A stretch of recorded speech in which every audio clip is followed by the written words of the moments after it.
ಪ್ರತಿಯೊಂದು ಮನೆಯಲ್ಲಿ ಒಂದೊಂದು ಸಮಸ್ಯೆಗಳನ್ನು ಕಾಣುತ್ತೇವೆ. ಹೆಚ್ಚಾಗಿ ಈ ಅಂತ್ಯ ಕಾಲದಲ್ಲಿ 2024 ಈ ಇಸವಿಯಲ್ಲಿ ನಾವು ಕಾಣ್ತಾ ಇರೋದಂತ ಹೇಳಿದರೆ, ಪ್ರತಿ ಮನೆಯಲ್ಲಿ ಹೇಗೆ ಒಂದು ಶಾಲೆಗೆ ಹೋಗುವಾಗ ಒಂದು ಬುಕ್ಕಲ್ಲಿ ಹೀಗೆ ಓದಿದ್ದು ನೆನಪು ನನಗೆ. ಬುದ್ಧನ ಹತ್ರ ಒಬ್ಬ ಬಂದು ನನಗೆ ಜೀವ ಮಾಡಬೇಕು, ನಾನು ಸಾಯಬಾರ್ದು, ಜೀವ ಇರಬೇಕಂತ ಹೇಳಿದಾಗ ಅವರು ಹೇಳಿದಂಥ ಮಾತು, ಸಾವಿಲ್ಲದ ಮನೆಯಿಂದ ಸಾಸಿವೆಯನ್ನು ತಗೊಂಡು ಬರ್ಬೇಕಂತ. ಅಂದರೆ ಸಾವಿಲ್ಲದ ಮನೆ ಒಂದೂ ಇಲ್ಲ ಅನ್ನೋದು ನಾವು ಅರ್ಥ ಮಾಡ್ಕೊಳ್ಬೇಕು. ಅವ್ರು ಹೇಳುವಾಗಲೇ ಅದು ಅರ್ಥ ಆಗುತ್ತೆ. ಅಂದರೆ ಸಾವು ಅದು ನಿಶ್ಚಿತ, ಯಾವ ಸಮಯ, ಯಾವ ಗಳಿಗೆ, ಯಾವ ವರ್ಷ ಅನ್ನೋದು ನಮಗೆ ಗೊತ್ತಿಲ್ಲ, ಅದು ದೇವರಿಗೆ ಮಾತ್ರ ಗೊತ್ತಿದೆ. ಅದು ನಮ್ಮನ್ನು ಹಿಂಬಾಲಿಸಿಕೊಂಡು ಬರುತ್ತೆ. ಪ್ರತಿ ಮನುಷ್ಯನಿಗೆ ಅದು ನಿಶ್ಚಯವಾಗಿರುತ್ತೆ. ಆಮೇಲೆ ಸೊ ಇಲ್ಲಿ ಪ್ರತಿ ಮನೆಗೆ ನಾವಿವತ್ತು ಹೋಗಿ ನೋಡಿದರೆ, ಪ್ರತಿ ಮನೆಯಲ್ಲಿ ಸಮಸ್ಯೆಯೊಳಗಡೆ ಆರೋಗ್ಯದ ಸಮಸ್ಯೆಯನ್ನು ಕಾಣ್ತೇವೆ.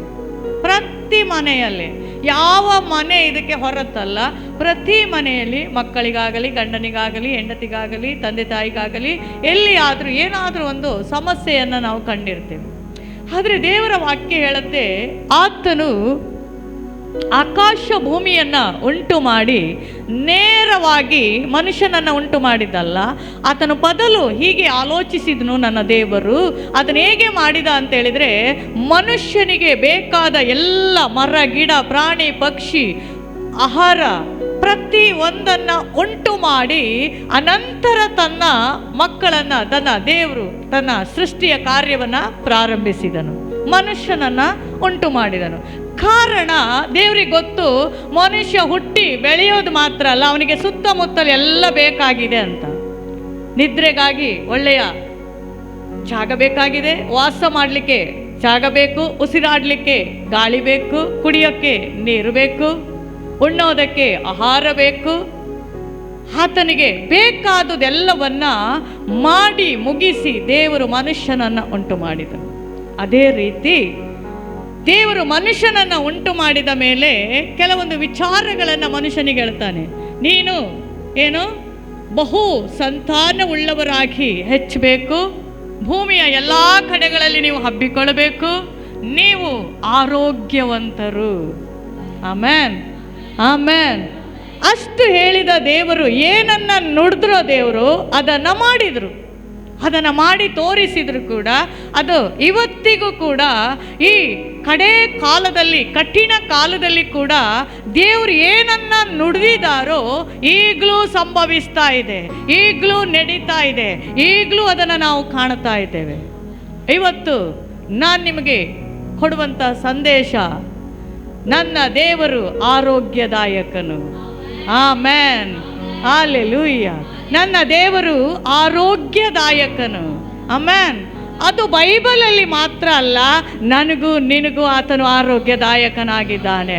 ಬೈಬಲಲ್ಲಿ ಓದಕ್ಕೆ ಯೆಹೋವ ರಾಫ ಆರೋಗ್ಯದಾಯಕನು ಎಂದು ಅಲ್ಲ, ಅದನ್ನು ನಮ್ಮ ಜೀವಿತದಲ್ಲಿ ಉಚ್ಚರಿಸುವಾಗ, ಆ ವಾಕ್ಯಗಳನ್ನು ಹಿಡಿದು ಪ್ರಾರ್ಥಿಸುವಾಗ ಆ ಆರೋಗ್ಯವು ನಮ್ಮ ಜೀವಿತದಲ್ಲಿ, ನಮ್ಮ ಕುಟುಂಬದಲ್ಲಿ, ನಮ್ಮ ಸಭೆಯಲ್ಲಿ ದೇವರು ಉಂಟು ಮಾಡಿದ್ದಾನೆ. Amen, hallelujah. ನಾವೇನು ಮಾಡ್ತೀವಿ ಅಂತ ಹೇಳಿದ್ರೆ, ಸತ್ಯವೇದದಲ್ಲಿ ಇರುವಂಥ ಯಾವ ವಾಕ್ಯಗಳನ್ನು ಜನರು ಹಿಡಿದು ಪ್ರಾರ್ಥನೆ ಮಾಡದೇ ಇರುವ ಕಾರಣ ಕೆಲವೊಂದು ಸಮಸ್ಯೆಗಳಲ್ಲಿ ನಾವು ಬಿದ್ದು ಹೋಗ್ತೇವೆ. ಆಮೇಲೆ ನಾವು ಮಾಡಬೇಕಾದಂಥ ಕಾರ್ಯ ಸರಿಯಾಗಿ ಮಾಡಿದರೆ ಎಲ್ಲೂ ಕೂಡ ನಾವು ಬಿದ್ದು ಹೋಗೋದಿಲ್ಲ. ನಾವು ಮಾಡೋದೇನೆಂದರೆ, ನಾವು ಮನುಷ್ಯರು, ನಮಗೆ ಅಮ್ಮಮ್ಮ ಅಂದರೆ 1 ವಾರ, ತಪ್ಪಿದರೆ 15 ದಿನ, ಇನ್ನೂ ಶಾರ್ಪ್ ಆಗಿದ್ದಾರೆ ಅಂದರೆ 1 ತಿಂಗಳು 20 ದಿನನೋ ಮಾಡ್ತೀವಿ, ಅನಂತರ ನಾವು ಮರೆತು ಹೋಗ್ತೀವಿ. ಆದರೆ ದೇವರು ಮರೆತು ಹೋಗುವ ದೇವರಲ್ಲ. ಕೆಲವು ವಾಕ್ಯಗಳನ್ನು ತನ್ನ ಬಾಯಿಂದ ನುಡಿದು ದೇವರು ಹೇಳಿದ್ದಾನೆ, ನಿನಗೆ ನಾನು ಇದನ್ನು ಮಾಡಿಯೇ ಮಾಡ್ತೀನಿ ಅಂತ. ಆ ವಾಕ್ಯವನ್ನು ಹಿಡಿದು ಪ್ರಾರ್ಥನೆ ಮಾಡೋಣ, ದೇವರು ಅದ್ಭುತವನ್ನು ಮಾಡ್ತಾರೆ. Amen, hallelujah, hallelujah. ಸೊ ಒಂದು ವಾಕ್ಯವನ್ನು ಓದಿಕೊಳ್ಳೋಣ. ವಿಮೋಚನ ಕಾಂಡ 15ನೇ ಅಧ್ಯಾಯದ 26ನೇ ವಾಕ್ಯ. ವಿಮೋಚನ ಕಾಂಡ 15ನೇ ಅಧ್ಯಾಯದ 26ನೇ ವಾಕ್ಯ. ನೀವು ನಿಮ್ಮ ದೇವರಾದ ಯೆಹೋವನ ಮಾತನ್ನು ಶ್ರದ್ಧೆಯಿಂದ ಕೇಳಿ ಆತನ ದೃಷ್ಟಿಗೆ ಸರಿ ಬೀಳುವುದನ್ನ ಮಾಡಿ ಆತನ ಆಜ್ಞೆಗಳಿಗೆ ವಿಧೇಯರಾಗಿದ್ದು ಆತನ ಕಟ್ಟಳೆಗಳನ್ನೆಲ್ಲ ಅನುಸರಿಸಿ ನಡೆದರೆ ನಾನು ಐಗುಪ್ತಕ್ಕೆ ಉಂಟು ಮಾಡಿದ ವ್ಯಾಧಿಗಳಲ್ಲಿ ಒಂದನ್ನು ನಿಮಗೆ ಬರಗೊಡಿಸುವುದಿಲ್ಲ. Hallelujah, hallelujah. ಇವತ್ತು ನಿನ್ನ ವ್ಯಾಧಿ ರೋಗ ನಿನಗೆ ಶರೀರದಲ್ಲಿ ಸ್ವಸ್ಥತೆ ಇಲ್ಲದೆ ಇರಲಿಕ್ಕೆ ಕಾರಣ ದೇವರ ವಾಕ್ಯವನ್ನು ಅನುಸರಿಸಿ ನಾವು ನಡೆಯದೇ ಇರುವ ಕಾರಣ. ಏನೋ ಒಂದು ಸಮಸ್ಯೆ ನಮ್ಮಲ್ಲಿದ್ದಾಗ ದೇವರು ಇವತ್ತು ಶತ್ರುಗಳನ್ನಲ್ಲ, ನಮ್ಮ ಶರೀರದ ಮೇಲೆ ಕೆಲವೊಂದು ಅನಾರೋಗ್ಯ ನಮಗೆ ಕಾಡಲಿಕ್ಕೆ ಪ್ರಾರಂಭವಾಗುತ್ತೆ. Hallelujah, hallelujah. ಇದಕ್ಕೆ ಒಂದು ಉದಾಹರಣೆಯಾಗಿ ನನ್ನ ಸೇವೆಯಲ್ಲಿ ನಾನು ಇರುವಂಥ ಸ್ಥಳದಲ್ಲಿ ನಾನೊಂದು ವ್ಯಕ್ತಿಯನ್ನು ನೋಡಿದೆ. ಆ ವ್ಯಕ್ತಿಗೆ ಅವರು ಕುಳಿತುಕೊಳ್ಳುವಂಥ ಈ ಇಂದಿನ ಭಾಗದಲ್ಲಿ ಪೂರ್ಣವಾಗಿ ಅಲರ್ಜಿಯಿಂದ ತುಂಬಿತ್ತು. ಅದರ ಫೋಟೋ ಕೂಡ ಅವರು ನನಗೆ ಸೆಂಡ್ ಮಾಡಿದರು. ಆ ಫೋಟೋ ಕೂಡ ಇವತ್ತಿಗೂ ನನ್ನ ಹತ್ರ ಆ ಫೋಟೋ ಇದೆ. ಫುಲ್ಲಾಗಿ ಅಲರ್ಜಿ ಅಂದರೆ ಅದನ್ನು ನೋಡುವಾಗಲೇ ಭಯ ಆಗುತ್ತೆ. ಬೇಸಿಗೆಗಾಲ ಬಂದಾಗ, ಸೆಕೆಗಾಲ ಬಂದಾಗ ಅವರಿಗೆ ಅದರಲ್ಲಿ ನೀರು ಬರಲಿಕ್ಕೆ ಸ್ಟಾರ್ಟ್ ಆಗುತ್ತೆ. ಅಂದರೆ ಆ ಸೆಕೆ ಬೇಸಿಗೆಗೆ ಅದು ತುಂಬ ಇದಾಗುತ್ತೆ. ಬೇರೆ ಕಾಲದಲ್ಲಿಯೂ ಕೂಡ ಅದನ್ನು ನೋಡುವಾಗ ಅಸಹ್ಯವಾಗಿ ಕಾಣುತ್ತೆ. ಆದರೆ ಅವರು ಪ್ರಾರ್ಥನೆಗೆ ಕೇಳಿಕೊಂಡಾಗ ಅವರಿಗೆ ನಾನು ಹೇಳಿದಂಥ ನಿಮ್ಮಲ್ಲಿ ಯಾವುದಾದರೂ ದೇವರಿಗೆ ವಿರುದ್ಧವಾದ ಕಾರ್ಯಗಳು ಇರೋದಾದರೆ ಅದನ್ನು ನಿಮ್ಮನ್ನು ಬಿಡದೆ ಕಾಡುತ್ತೆ. ನಮಗೆ ಗೊತ್ತಿರೋದಿಲ್ಲ. ನಾವು ಏನು ಮಾಡ್ತೀವಿ, ಎಷ್ಟು ಡಾಕ್ಟ್ರುಗಳಾಗುತ್ತೋ ಅಷ್ಟು ಡಾಕ್ಟ್ರ್ ಬಳಿ ಹೋಗ್ತೇವೆ. ಅಷ್ಟಲ್ಲದೆ ಟಿ ವಿಯಲ್ಲೋ ಮೊಬೈಲಲ್ಲೋ ಏನೆಲ್ಲ ತೋರಿಸ್ತಾರೋ ಅದೆಲ್ಲ ಟ್ರೈ ಮಾಡಲಿಕ್ಕೆ ಹೋಗ್ತೀವಿ. ಒಂದೇ ಒಂದು ಮಾಡೋದಿಲ್ಲ. ದೇವರಿಗೆ ವಿರುದ್ಧವಾದುದು ನನ್ನಲ್ಲೇನಿದೆ, ದೇವರಿಗೆ ಇಷ್ಟವಿಲ್ಲದೆ ಇರೋದು ನನ್ನಲ್ಲೇನಿದೆ, ದೇವರು ಮೆಚ್ಚುಗೆ ಆಗದೇ ಇರುವ ಯಾವ ಕಾರ್ಯ ನನ್ನ ಒಳಗಡೆ, ನನ್ನ ಸಭೆಯಲ್ಲೋ ನನ್ನ ಕುಟುಂಬದಲ್ಲೋ ಇದೆ ಅನ್ನೋದನ್ನು ಯಾರೂ ಪರೀಕ್ಷೆ ಮಾಡೋದಿಲ್ಲ. ಮೊದಲನೇದಾಗಿ ಅವರು ನೋಡೋದು ಎಷ್ಟು ಸಾಧ್ಯ ಉಂಟು ಅಷ್ಟು ಮೆಡಿಸಿನನ್ನು ಮಾಡಲಿಕ್ಕೆ ಹೋಗ್ತಾರೆ. ಆಮೇನ್. ಆ ವ್ಯಕ್ತಿಗೆ ನಾನು ಹೇಳಿದೆ. ಅವರು ಆಮೇಲೆ ನನಗೆ ಹೇಳಿದರು, ಇಂಥ ಒಂದು ಸಮಸ್ಯೆ, ಇಂಥ ಒಂದು ಕೆಟ್ಟ ಕೆಲಸವನ್ನು ನಾನು ಮಾಡ್ತಾ ಇದ್ದೀನಿ, ಈಗಲೂ ಮಾಡ್ತಾ ಇದ್ದೀನಿ ಅಂತ. ಆಗ ಅವರಿಗೆ ಪ್ರಾರ್ಥನೆ ಮಾಡಿ, ಎಣ್ಣೆ ಹಚ್ಚಿ ಪ್ರಾರ್ಥನೆ ಮಾಡಿ ಅವ್ರಿಗೆ ಹೇಳಿದ್ವಿ, ಅದನ್ನು ಬಿಟ್ಟರೆ ದೇವರು ನಿಮ್ಮನ್ನು ಏನೋ ಕೀರ್ತನೆ 50ರಲ್ಲಿ ಹೇಳ್ತಾರೆ, ತನ್ನ ನಡವಳಿಕೆಯನ್ನು ಸರಿಪಡಿಸಿಕೊಳ್ಳುವವನು, ನನ್ನ ನಡತೆಯನ್ನು ಸರಿಪಡಿಸಿಕೊಳ್ಳುವವನಿಗೆ ನನ್ನ ವಿಶೇಷವಾದ ಆಶೀರ್ವಾದ ಇದೆ ಅಂತ ಕೀರ್ತನೆ 50ರಲ್ಲಿ ಬರೆದಿದೆ. ಆಮೇನ್. ಸೊ ಹಾಗಾಗಿ ನಮ್ಮ ನಡತೆಯನ್ನು, ನಮ್ಮ ಸ್ವಭಾವವನ್ನು, ನಮ್ಮಲ್ಲಿರೋದನ್ನು ಸರಿಪಡಿಸಿಕೊಂಡ್ರೆ ನಮ್ಮಲ್ಲಿ ಏನು ಕಾಡ್ತಾ ಇದೆಯೋ ಅದು ನಮ್ಮನ್ನು ಬಿಟ್ಟು ಹೋಗುತ್ತೆ. ಸುಮಾರು 2 ತಿಂಗಳ ಮೇಲೆ ಮತ್ತೆ ಫೋಟೋ ಹಾಕುವಾಗ ಅವರ ಆ ಭಾಗ ಮಗುವಿನ ಮೈಯ ಹಾಗೆ ಅವರು ಪೂರ್ಣವಾಗಿ ದೇವರು ಸ್ವಸ್ಥತೆ ಮಾಡಿದರು. Hallelujah, hallelujah. ರೋಗಗಳು ನಮ್ಮಲ್ಲಿ ಕಾಡೋದಕ್ಕೆ, ಸಮಸ್ಯೆಗಳು ನಮ್ಮಲ್ಲಿ ಕಾಡೋದಕ್ಕೆ ನಾವು ಯೋಚನೆ ಮಾಡಬೇಕು. ನಮ್ಮಲ್ಲಿ ದೇವರಿಗೆ ವಿರುದ್ಧವಾದ ಯಾವ ಸ್ವಭಾವ ಇದೆ, ನಮ್ಮಲ್ಲಿ ದೇವರಿಗೆ ವಿರುದ್ಧವಾದಂಥ ಯಾವ ಕಾರ್ಯಗಳಿದೆ. ಕೆಲವೊಮ್ಮೆ ಎಣಿಸ್ತೀವಿ, ನಾವು ನುಡಿದದ್ದೇ ಸರಿ, ನಾನು ಹೋಗ್ತಾ ಇರೋದೇ ಸರಿ, ನಾನು ಮಾಡಿದ್ದೇ ಸರಿ. ಅದು ದೇವರಿಗೆ ಗೊತ್ತಿದೆ ಸರಿಯಾ ತಪ್ಪಾ ಅನ್ನೋದು. ಆಮೇನ್. ಹಲ್ಲೆಲೂಯಾ. ದೇವ್ರು ಹೇಳ್ತಾನೆ, ನೀನು ಕರೆಕ್ಟಾಗಿ ನನ್ನ ವಾಕ್ಯದ ಪ್ರಕಾರ ನಡೆದ್ರೆ, ನನ್ನ ವಾಕ್ಯದ ಪ್ರಕಾರ ಇದ್ದರೆ ನಿನಗೆ ಐಗುಪ್ತರಲ್ಲಿ ಉಂಟು ಮಾಡಿದ ಯಾವ ಹುಣ್ಣು, ತುರಿ ಕಜ್ಜಿ ಆಗಲಿ, ಚಳಿ ಜ್ವರವಾಗಲಿ, ಯಾವ ಗಡ್ಡೆ ರೋಗವಾಗಲಿ, ಯಾವ ಐಗುಪ್ತರಿಗೆ ಬರಮಾಡಿದ ವ್ಯಾಧಿಗಳನ್ನು ನಿನಗೆ ಬರಮಾಡೋದಿಲ್ಲ. ಆಮೇನ್, ಆಮೇನ್. ಇವತ್ತು ನಿಮ್ಮ ಮಕ್ಕಳಿಗಾಗಲಿ, ನಿಮ್ಮ ಮನೆಯಲ್ಲಾಗಲಿ, ನಿಮಗಾಗಲಿ, ನಿಮ್ಮ ಕುಟುಂಬಸ್ಥರಿಗಾಗಲಿ ಏನಾದರೂ ಇದ್ದರೆ ವಾಕ್ಯವನ್ನು ಹಿಡಿದು ಪ್ರಾರ್ಥಿಸಿರಿ. ದೇವರೇ, ನೀವು ಹೇಳಿದ್ರಲ್ಲ, ಏನು ಹೇಳಿದ್ರಿ, ನನ್ನ ನಡತೆಯನ್ನು, ನನ್ನ ಸ್ವಭಾವವನ್ನು ಬದಲಾಯಿಸಿಕೊಳ್ಬೇಕು. ಅಷ್ಟೇ ಅಲ್ಲ, ದೇವರ ವಾಕ್ಯವನ್ನು ಕೇಳಿ ಅದರಂತೆ ನಡೆದ್ರೆ ಐಗುಪ್ತರಿಗೆ ಉಂಟು ಮಾಡಿದ ಯಾವ ರೋಗ ಬಾಧೆ ಉಂಟು ಮಾಡೋದಿಲ್ಲ ಅಂತ ಹೇಳಿದ್ರಲ್ಲ ಎನ್ನುವುದಾಗಿ ಹೇಳುವಾಗ ನಾವು ಆ ವಾಕ್ಯದ ಪ್ರಕಾರ ದೇವರು ನಮ್ಮ ಜೀವಿತದಲ್ಲಿ ಮಾಡ್ತಾನೆ. Amen, hallelujah. ನಾವು ಮತ್ತೊಂದು ವಾಕ್ಯವನ್ನು ನೋಡ್ಲಿಕ್ಕಾಗಿ ಹೋಗ್ತೀವಿ. ಸೊ ದೇವರು ನಮ್ಮ ಮಧ್ಯದಲ್ಲಿ ಅನೇಕ ಕಾರ್ಯಗಳನ್ನು ಮಾಡಬೇಕಾದ್ರೆ ನಾವು ವಾಕ್ಯವನ್ನು ಹಿಡಿದು ಪ್ರಾರ್ಥನೆ ಮಾಡಬೇಕು. ವಾಕ್ಯವನ್ನು ಏನು ಮಾಡಬೇಕು? ಹಿಡಿದು ಪ್ರಾರ್ಥನೆ ಮಾಡಬೇಕು. 107 ಕೀರ್ತನೆ 20ನೇ ವಾಕ್ಯ ಸ್ಪಷ್ಟವಾಗಿ ನಮಗೆ ಹೇಳಿಕೊಡುತ್ತೆ ದೇವರು ಹೇಗೆ ನಮಗೆ ಆರೋಗ್ಯದಾಯಕನಾಗಿದ್ದಾರೆ ಅಂತ. ಇವತ್ತು ನೋಡ್ರಿ, ಅನಾರೋಗ್ಯದಿಂದ ಎಷ್ಟು ಬೇಕಾದರೂ ಬಳಲ್ತಾರೆ, ಬೈಬಲ್ ಮುಟ್ಟಿ ನೋಡೋದಿಲ್ಲ. ಅನಾರೋಗ್ಯದಿಂದ ಎಷ್ಟು ಖರ್ಚು ಕೂಡ ಮಾಡ್ತಾರೆ, ಏನು ಬೇಕಾದರೂ ಮಾಡ್ತಾರೆ. ಅದು 1-2 ಸಲ ಓಕೆ. ಬಿಡದೆ ನಮ್ಮನ್ನು ಕಾಡುವಾಗ ನಾವು ವಾಕ್ಯದ ಮೊರೆ ಹೋಗಬೇಕು, ದೇವರ ಮೊರೆ ಹೋಗಬೇಕು, ದೇವರ ಸನ್ನಿಧಾನವನ್ನು ಹುಡುಕಬೇಕು. ದೇವರ ಬಳಿ ಬಂದಾಗ ಅದನ್ನು ನಮ್ಮ ಮೇಲೆ ಬರಮಾಡೋದಿಲ್ಲ. ಕಾರಣ ವಾಕ್ಯ ಸುಳ್ಳಲ್ಲ. ದೇವರೇನು ಹೇಳಿದ್ದಾರೆ? ಯಾವುದನ್ನು ನಾನು ಉಂಟು ಮಾಡೋದಿಲ್ಲ, ಬೇರೆ ಯಾವುದು ಉಂಟು ಮಾಡೋಕ್ಕೂ ದೇವರು ಬಿಡಲ್ಲ. ಹಾಗಾದರೆ ಉಂಟಾಗಿದೆ ಅನ್ನೋದಕ್ಕೆ ಕಾರಣ ನಮ್ಮನ್ನೇ ನಾವು ವಿಮರ್ಶಿಸಿಕೊಳ್ಬೇಕು, ನಮ್ಮನ್ನೇ ನಾವು ಸರಿಪಡಿಸಿಕೊಳ್ಬೇಕು. ನಾವು ಒಬ್ಬರೇ ಕುಳಿತು ಆಲೋಚನೆ ಮಾಡಬೇಕು, ಎಲ್ಲಿ ತಪ್ಪಾಗಿದೆ, ನನ್ನದೇನೋ ಮಿಸ್ಟೇಕಿಂದ ನನಗೆ ಪದೇ ಪದೇ ಆರೋಗ್ಯದಲ್ಲಿ ವ್ಯತ್ಯಾಸ ಉಂಟಾಗ್ತಾ ಇದೆ. ಅಮ್ಮ, ಹಾಲೆಲೂಯ್ಯ, ಹಾಲೆಲೂಯ್ಯ, ಹಾಲೆಲೂಯ್ಯ. ದೇವರು ಮಾತು ಕೊಟ್ಟು ತಪ್ಪುವವನಲ್ಲ. ಆಮೇನ್. ಆತನು ಆರೋಗ್ಯದಾಯಕನು. ನಾನು ಕೆಲವು ಕಡೆ ನಾನು ಮೀಟಿಂಗಾಗಿ ಹೋಗ್ತೀನಿ. ಹೋದಾಗ ಕೆಲವು ಕಡೆ ನೋಡ್ತೀನಿ, ಅವ್ರು ಹುಷಾರಿಲ್ಲ ಅಂದರೆ ಲಕ್ಷ ಕೂಡ ಖರ್ಚು ಮಾಡಲಿಕ್ಕೆ ತಯಾರಿದ್ದಾರೆ. ಆದರೆ ಅದನ್ನು ದೇವರ ಬಳಿಯಲ್ಲಿಟ್ಟು ಗಂಟೆಗಳ ಕಾಲ ಕಣ್ಣೀರಾಕಿ, ದೇವರೇ ಇದರಿಂದ ಬಿಡುಗಡೆ ಕೊಡುವಂತ ಪ್ರಾರ್ಥನೆ ಮಾಡುವುದಿಲ್ಲ. ಹಾಲೆಲೂಯ್ಯ. ಕೀರ್ತನೆ 107:20 ಹೇಳುತ್ತೆ, ಆತನು ದೂತನನ್ನು ಎಂಬಂತೆ ತನ್ನ ವಾಕ್ಯವನ್ನ ಕಳುಹಿಸಿ ಅವರನ್ನ ಗುಣಪಡಿಸಿದನು. ಯಾರನ್ನ ಗುಣಪಡಿಸಿದನು? ನನ್ನನ್ನ ನಿನ್ನನ್ನ ಗುಣಪಡಿಸಲಿಕ್ಕೆ ಆತನು ಶಕ್ತನಾಗಿದ್ದಾನೆ. ಇಲ್ಲಿ ಬೇಕಾಗಿರೋದು ಒಂದೇ, ಆತನ ವಾಕ್ಯವನ್ನ ಹಿಡಿದು ನೀನು ಪ್ರಾರ್ಥನೆ ಮಾಡುವಾಗ ದೂತರಿಗಿಂತ ವೇಗವಾಗಿ ಕಳುಹಿಸಿ ನಿನ್ನ ಅನಾರೋಗ್ಯವಾದ ನಿನ್ನ ಶರೀರವನ್ನ ಸ್ವಸ್ಥವಾಗಿ ಮಾಡುತ್ತಾನೆ. Hallelujah, hallelujah, hallelujah. ನಾನು ಇಲ್ಲಿ ನೋಡಿದ್ದೀನಿ 1-2-3 ಮಕ್ಕಳುಗಳು ವಾರ 15 ದಿನ ಹಾಸ್ಪಿಟ್ಲು ಅಡ್ಮಿಟ್ ಆಗೋದು, ಮೆಡಿಷನ್ನು, ತಂದೆ ತಾಯಿಗಳು ಸೋತು ಹೋದಂಥ ಅವಸ್ಥೆ. ದೇವರು ಅವರು ಕಣ್ಣೀರು ಹಾಕಿ ವಾಕ್ಯ ಹಿಡಿದು ದೇವರ ಮುಂದೆ ಪ್ರಾರ್ಥಿಸಿದಾಗ ಆ ಮಕ್ಕಳುಗಳಿಗೆ ದೇವರು ಸೌಖ್ಯ ಕೊಟ್ಟರು. ಹಾಲೆಲೂಯ್ಯ. ಅದಕ್ಕೆ ಹೇಳೋದು, ವಾಕ್ಯವು ದೂತನಿಗಿಂತ ವೇಗವಾಗಿ ಹೋಗಿ ನಿನ್ನನ್ನು ಸೌಖ್ಯ ಮಾಡುತ್ತೆ. ನಿನ್ನ ಯಾವುದೇ ಕಾರ್ಯಗಳಿದ್ರೂ ಕೂಡ ನೀನು ವಾಕ್ಯ ಹಿಡಿದು ಪ್ರಾರ್ಥನೆ ಮಾಡುವಾಗ ಆತನು ತಾನೇ ಇಳಿದು ಬಂದು ನಿಮ್ಮನ್ನು ಸ್ವಸ್ಥ ಮಾಡುವವನಾಗಿದ್ದಾನೆ. ಹಾಲೆಲೂಯ್ಯ. ಇವತ್ತಿನಿಂದ ಹೊಸ ವರ್ಷಕ್ಕೆ ಹೋಗುವಾಗ ಒಂದು ನಿರ್ಧಾರದೊಟ್ಟಿಗೆ ಹೋಗ್ರಿ. ದೇವರೇ, ಇನ್ನೇನೇ ಆದರೂ ನನ್ನಲ್ಲಿ ಏನು ದೋಷ ಇದೆ ಫಸ್ಟ್ ನಾನು ಕಂಡಿಡಿದು ವಾಕ್ಯದ ಪ್ರಕಾರ ಪ್ರಾರ್ಥಿಸಿ ಅನಂತರ ನಾನು ಹೆಜ್ಜೆ ಇಡಬೇಕು. ದೇವರೇ, ಆ ವಾಕ್ಯ ನನ್ನನ್ನು ಗುಣಪಡಿಸಬೇಕು. ಆಮೆನ್. ಯಾಕೆ ಸತ್ಯ ವೇದವನ್ನು ನೀವು ನಂಬೋದಿಲ್ಲ? ಇವತ್ತು ಮನುಷ್ಯ ಏನಾಗಿದ್ದಾನೆ ಅಂತ ಹೇಳಿದ್ರೆ, ಅವನವನಿಗೆ ಬೇಕಾದ ವಾಕ್ಯಗಳನ್ನು ತಗೊಳ್ಳು.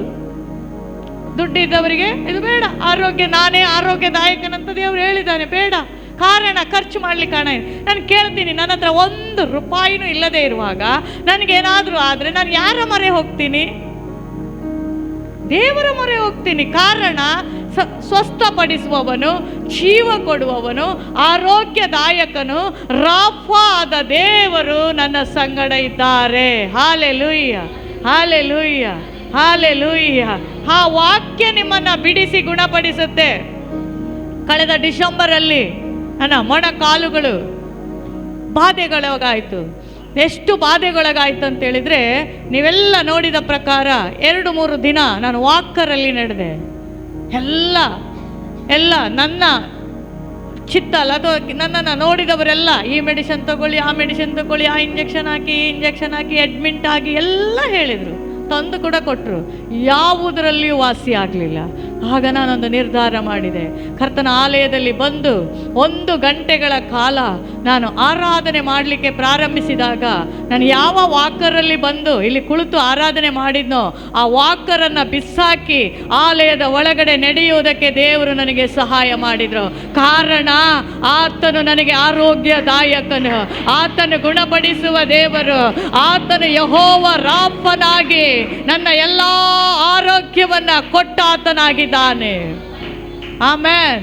ಇವತ್ತಿಗೂ ನಾನು ಸಾರಿ ಹೇಳ್ತೀನಿ, ಸತ್ಯ ವೇದವನ್ನು ಹಿಡ್ಕೊಂಡು ಸಾರಿ ಕೂಗಿ ಹೇಳ್ತೀನಿ, ನಿನ್ನ ಅನಾರೋಗ್ಯದ ಅವಸ್ಥೆಯಲ್ಲಿ ದೇವರ ಸನ್ನಿಧಾನಕ್ಕೆ ಬಾ.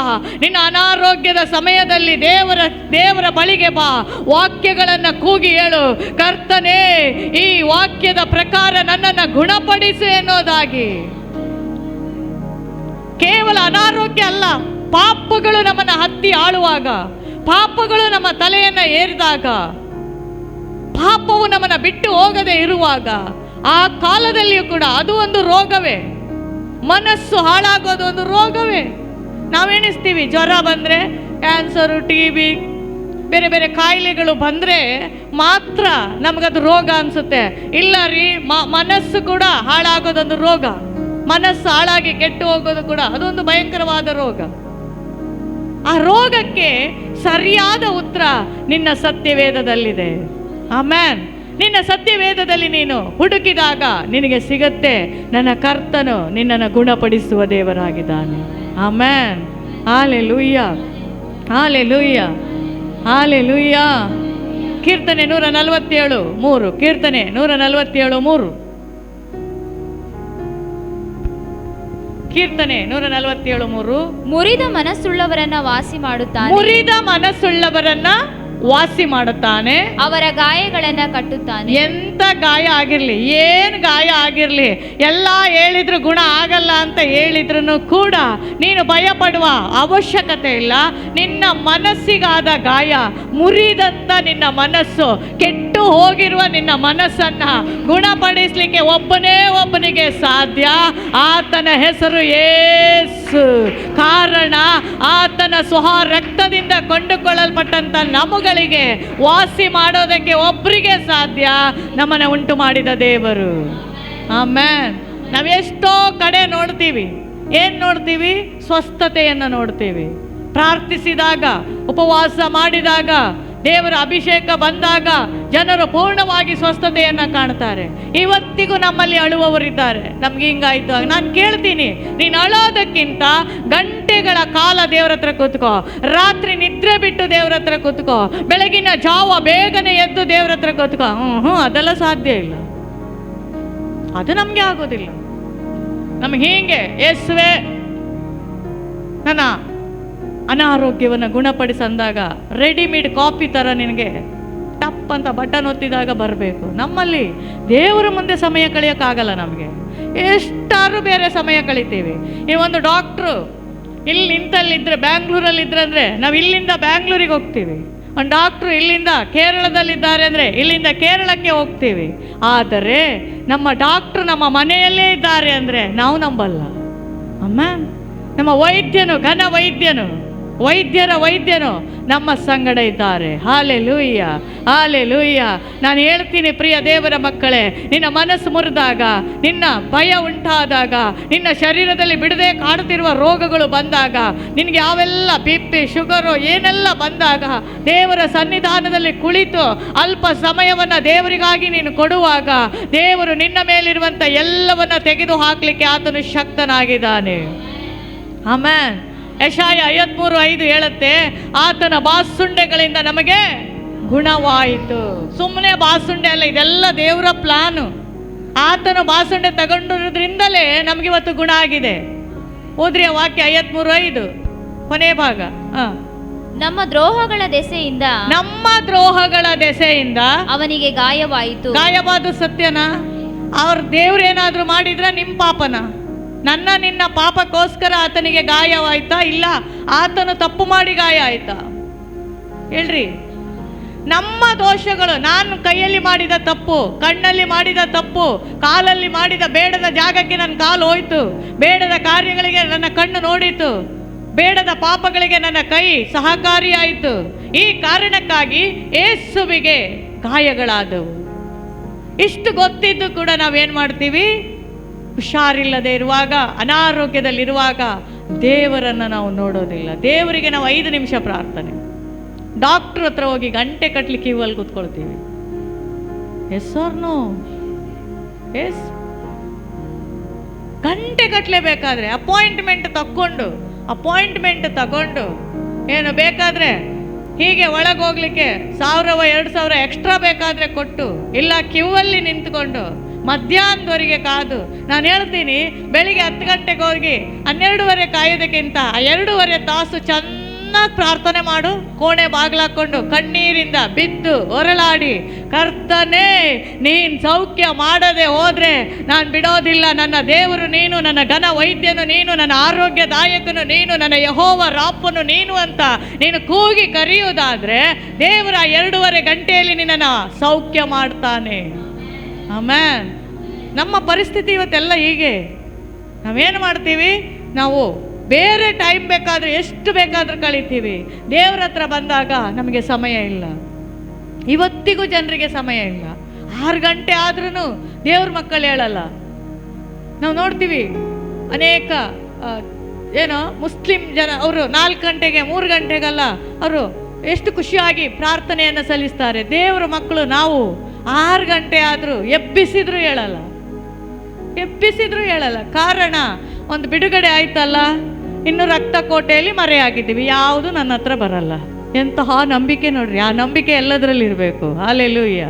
ಮಲಕ್ಕೊಂಡು ಏನು ಯೋಚನೆ, ನಾನು ಏಸು ನಂಬಿದೆ, ನನಗಿನ್ನೇನು ಸಮಸ್ಯೆ ಇಲ್ಲ. ಆಮೇನ್. ಏಸು ನಂಬುವ ಮೊದಲು ಹೆದರಿಕೆ ಇತ್ತು. ಪ್ರಾರ್ಥನೆಗೆ ಹೋಗದೆ ಇದ್ರೆ ಅಥವಾ ಆರಾಧನೆಗೆ ನಿಮ್ಮ ಸ್ಥಳಗಳಿಗೆ ನೀವು ಹೋಗದೇ ಇದ್ರೆ ಏನೋ ಒಂದು ಭಯಂಕರವಾದಂಥ ಹೆದರಿಕೆ ನಿಮ್ಮ ಒಳಗಡೆ ಬರ್ತಾ ಇತ್ತು. ಯಾವಾಗ ಯೇಸುವನ್ನು ನಂಬಿದ್ರೋ ನಿಮಗೆ ಭಯ ಇಲ್ಲ. ಕಾರಣ, 7 ಗಂಟೆ ಆದರೂ ತೊಂದರೆ ಇಲ್ಲ ಹೇಳೋದು. ದೇವರಿದ್ದಾರೆ. ಯಾರಿದ್ದಾರೆ? ಯೇಸು ಇದ್ದಾರೆ, ಗುಣಪಡಿಸ್ತಾರೆ. ಸಮಯವನ್ನು ದೇವರ ಸಂಗಡ ಕಳೀರಿ. ಆತನು ಯೆಹೋವ ರಾಫನಾಗಿ ನಿನ್ನ ಮಧ್ಯದಲ್ಲಿದ್ದಾನೆ. ಆಮೆನ್. ಹಾಲೆಲೂಯ್ಯ. ಶರೀರದ ಒಂದೊಂದು ಬಾಧೆಗಳಿದ್ರೂ ಕೂಡ, ಒಂದು ತಲೆನೋವು ಇದ್ರೂ ಕೂಡ ನಾವು ಪ್ರಾರ್ಥನೆ ಮಾಡಬೇಕು. ಕಾರಣ ಇಷ್ಟೇ, ನಾವು ಹೋರಾಡೋದು ಮನುಷ್ಯರ ಸಂಗಡ ಅಲ್ಲ. ನಾವು ಹೋರಾಡ್ತಾ ಇರೋದು ಯಾವುದೋ ಒಂದು ವ್ಯಕ್ತಿಯ ಸಂಗಡ ಅಲ್ಲ. ಅದನ್ನು ತಂದು ಹಾಕಿದ ಅಂಧಕಾರ ಶಕ್ತಿಗಳು, ರಾಜತ್ವಗಳು, ಅವುಗಳ ಮೇಲೆ ನಾವು ಹೋರಾಟ ಮಾಡೋದಾಗಿದೆ. ಎಫೆಸ ಪತ್ರಿಕೆ 6ನೇ ಅಧ್ಯಾಯ 12ನೇ ವಾಕ್ಯ ಹೇಳುತ್ತೆ, ನಾವು ಹೋರಾಡುವುದು ಮನುಷ್ಯ ಮಾತ್ರದವರ ಸಂಗಡವಲ್ಲ, ರಾಜತ್ವಗಳ ಮೇಲೆಯೂ ಅಧಿಕಾರಿಗಳ ಮೇಲೆಯೂ. ಒಂದು ನಿಮಿಷ. ಅಧಿಕಾರ ಅಂದ್ರೆ ಕೆಲವೊಂದು ಸ್ಟ್ರಾಂಗ್ ಹೋಲ್ಡರ್ ಈ ಪ್ರದೇಶವನ್ನ, ಕುಟುಂಬವನ್ನ, ನಿಮ್ಮನ್ನ ಹಿಡಿದಿರುತ್ತೆ. ಅದು ನಿಮ್ಗೆ ಗೊತ್ತೇ ಇರೋದಿಲ್ಲ. ನಿಮ್ಗೆ ಸಮಾಧಿ ಸೇರಿದ್ರೂ ಗೊತ್ತಾಗಲ್ಲ. ಕೆಲವೊಮ್ಮೆ ನಾವು ನೋಡ್ತೀವಿ, ಕೆಲವು ಮನೆಯಲ್ಲಿ ಒಬ್ಬರಿಗೊಂದು ಸಮಸ್ಯೆ ಆದ್ರೆ 4 ಜನರಿಗೂ ಅದೇ ಸಮಸ್ಯೆ. ಒಬ್ಬರಿಗೆ ಏನೋ ಬಂದೆ ಅಂದ್ರೆ 4 ಜನರಿಗೂ ಅದೇ ಸಮಸ್ಯೆ. ಆಮೆನ್. ಹಲ್ಲೆಲೂಯಾ. ನೀವು ಅದರ ಬಗ್ಗೆ ಗಮನನೇ ತಗೊಳ್ಳೋದಿಲ್ಲ. ಕೇಳಿದ್ರೆ ವಿಶ್ವಾಸಿಗಳಾದ ನಾವುಗಳು ಹೇಳ್ತೀವಿ, ಅಮ್ಮನಿಗಿದೆ ನಂಗೆ ಬಂದಿದೆ, ಅಪ್ಪಂಗಿದೆ ನಂಗೆ ಬಂದಿದೆ. ನಾನು ಕೇಳ್ತೇನೆ, ನೀನು ಅಮ್ಮ ಅಪ್ಪನ ಮಗ ಅಲ್ಲ, ನೀನು ಯಾರ ಮಗ? ಯೇಸುವಿನ ಮಗನಾಗಿದ್ದಿ, ಯೇಸುವಿನ ಮಗಳಾಗಿದ್ದಿ. ಕಾರಣ, ನಿನ್ನ ಜನಾಂಗ, ನಿನ್ನ ತಲೆಮಾರು ಏನೇ ಇದ್ರೂ ಕೂಡ ಅದು ಯೇಸುವನ್ನ ನಂಬಿ ಯೇಸುವಿನ ಮಾರ್ಗದಲ್ಲಿ ಹೋಗುವಾಗ ಆ ತಲೆಮಾರಿನ ಕಟ್ಟುಗಳು ಮುರಿಬೇಕು. ಆ ವಂಶ ಪಾರಂಪರ್ಯವಾಗಿ ಬರುವ ರೋಗಗಳು ಮುರಿಬೇಕು. ಅದು ಮುರಿದ್ರೇನೆ ನಿನಗೆ ಮುಂದೆ ಹೋಗ್ಲಿಕ್ಕೆ ಆಗೋದು. ಅವು ಅಧಿಕಾರ ನಡೆಸ್ತವೆ, ರಾಜತ್ವಗಳು ಬಿಟ್ಟು ಕೊಡೋದಿಲ್ಲ. ಅದು ನಾ ಹೇಳಿದಾಗೆ ಒಂದು ಪ್ರದೇಶವನ್ನ ಸ್ಟ್ರಾಂಗ್ ಹೋಲ್ಡರ್ ಆಗಿ ಹಿಡಿದಿರ್ತವೆ. ಒಂದು ಕುಟುಂಬವನ್ನ ಬಿಡದೆ ಸ್ಟ್ರಾಂಗ್ ಆಗಿ ಹಿಡಿದಿರ್ತೇವೆ. ಯಾವಾಗ ನೋಡಿದ್ರು ಕೆಲವ್ರ ಬಾಯಲ್ಲಿ ನೋಡಿ, ಯಾವಾಗ ನೋಡಿದ್ರು ಹುಷಾರಿರೋದಿಲ್ಲ. ಅದನ್ನ ಅವ್ರ ಗಣನೆಗೆ ತಕ್ಕೊಳ್ಳೋದಿಲ್ಲ. ನನ್ನ ಲೈಫ್ ಹೀಗೆ, ನಾನು ಹಿಂಗೆ ಇರೋದು, ಯಾವಾಗ ನೋಡಿದ್ರು ನಂಗೆ ಆಗಲ್ಲ, ಅವರೇ ಹೇಳ್ಕೊಳ್ತಾರೆ. ನಾನು ಹೇಳ್ತೇನೆ, ವಿಶ್ವಾಸಿ ಮಕ್ಕಳು ಅದನ್ನು ಮಾತನಾಡಬಾರದು. ವಿಶ್ವಾಸಿ ಮಕ್ಕಳು ಹೋರಾಟ ಮಾಡೋದು ನಿನ್ನ ಮನೆಯಲ್ಲಿರುವ ಸದಸ್ಯರ ಸಂಗಡ ಅಲ್ಲ. ವಿಶ್ವಾಸಿ ಮಕ್ಕಳು ಹೋರಾಟ ಮಾಡೋದು ರಾಜತ್ವಗಳನ್ನ, ಅಧಿಕಾರಗಳನ್ನ, ಸ್ಟ್ರಾಂಗ್ ಆದ ಹೋಲ್ಡರ್ಗಳನ್ನ ನಿನ್ನ ಮಧ್ಯದಲ್ಲಿ ಮಾಡುವಂತ ಆ ಶಕ್ತಿಯ ವಿರುದ್ಧವಾಗಿ ನೀನು ಹೋರಾಟ ಮಾಡಿ, ಉಪವಾಸ ಮಾಡಿ ಪ್ರಾರ್ಥಿಸುವಾಗ ನಿನ್ನ ಮನೆಯಲ್ಲೂ ನಿನ್ನ ಕುಟುಂಬದಲ್ಲೂ ದೇವರು ಆರೋಗ್ಯವನ್ನು ಯೇಸುವಿನ ನಾಮದಲ್ಲಿ ಆ ಸ್ಟ್ರಾಂಗ್ ಹೋಲ್ಡರ್ ಅನ್ನು ಕ್ಯಾನ್ಸಲ್ ಮಾಡ್ತಾ ಇದ್ದೇನೆ.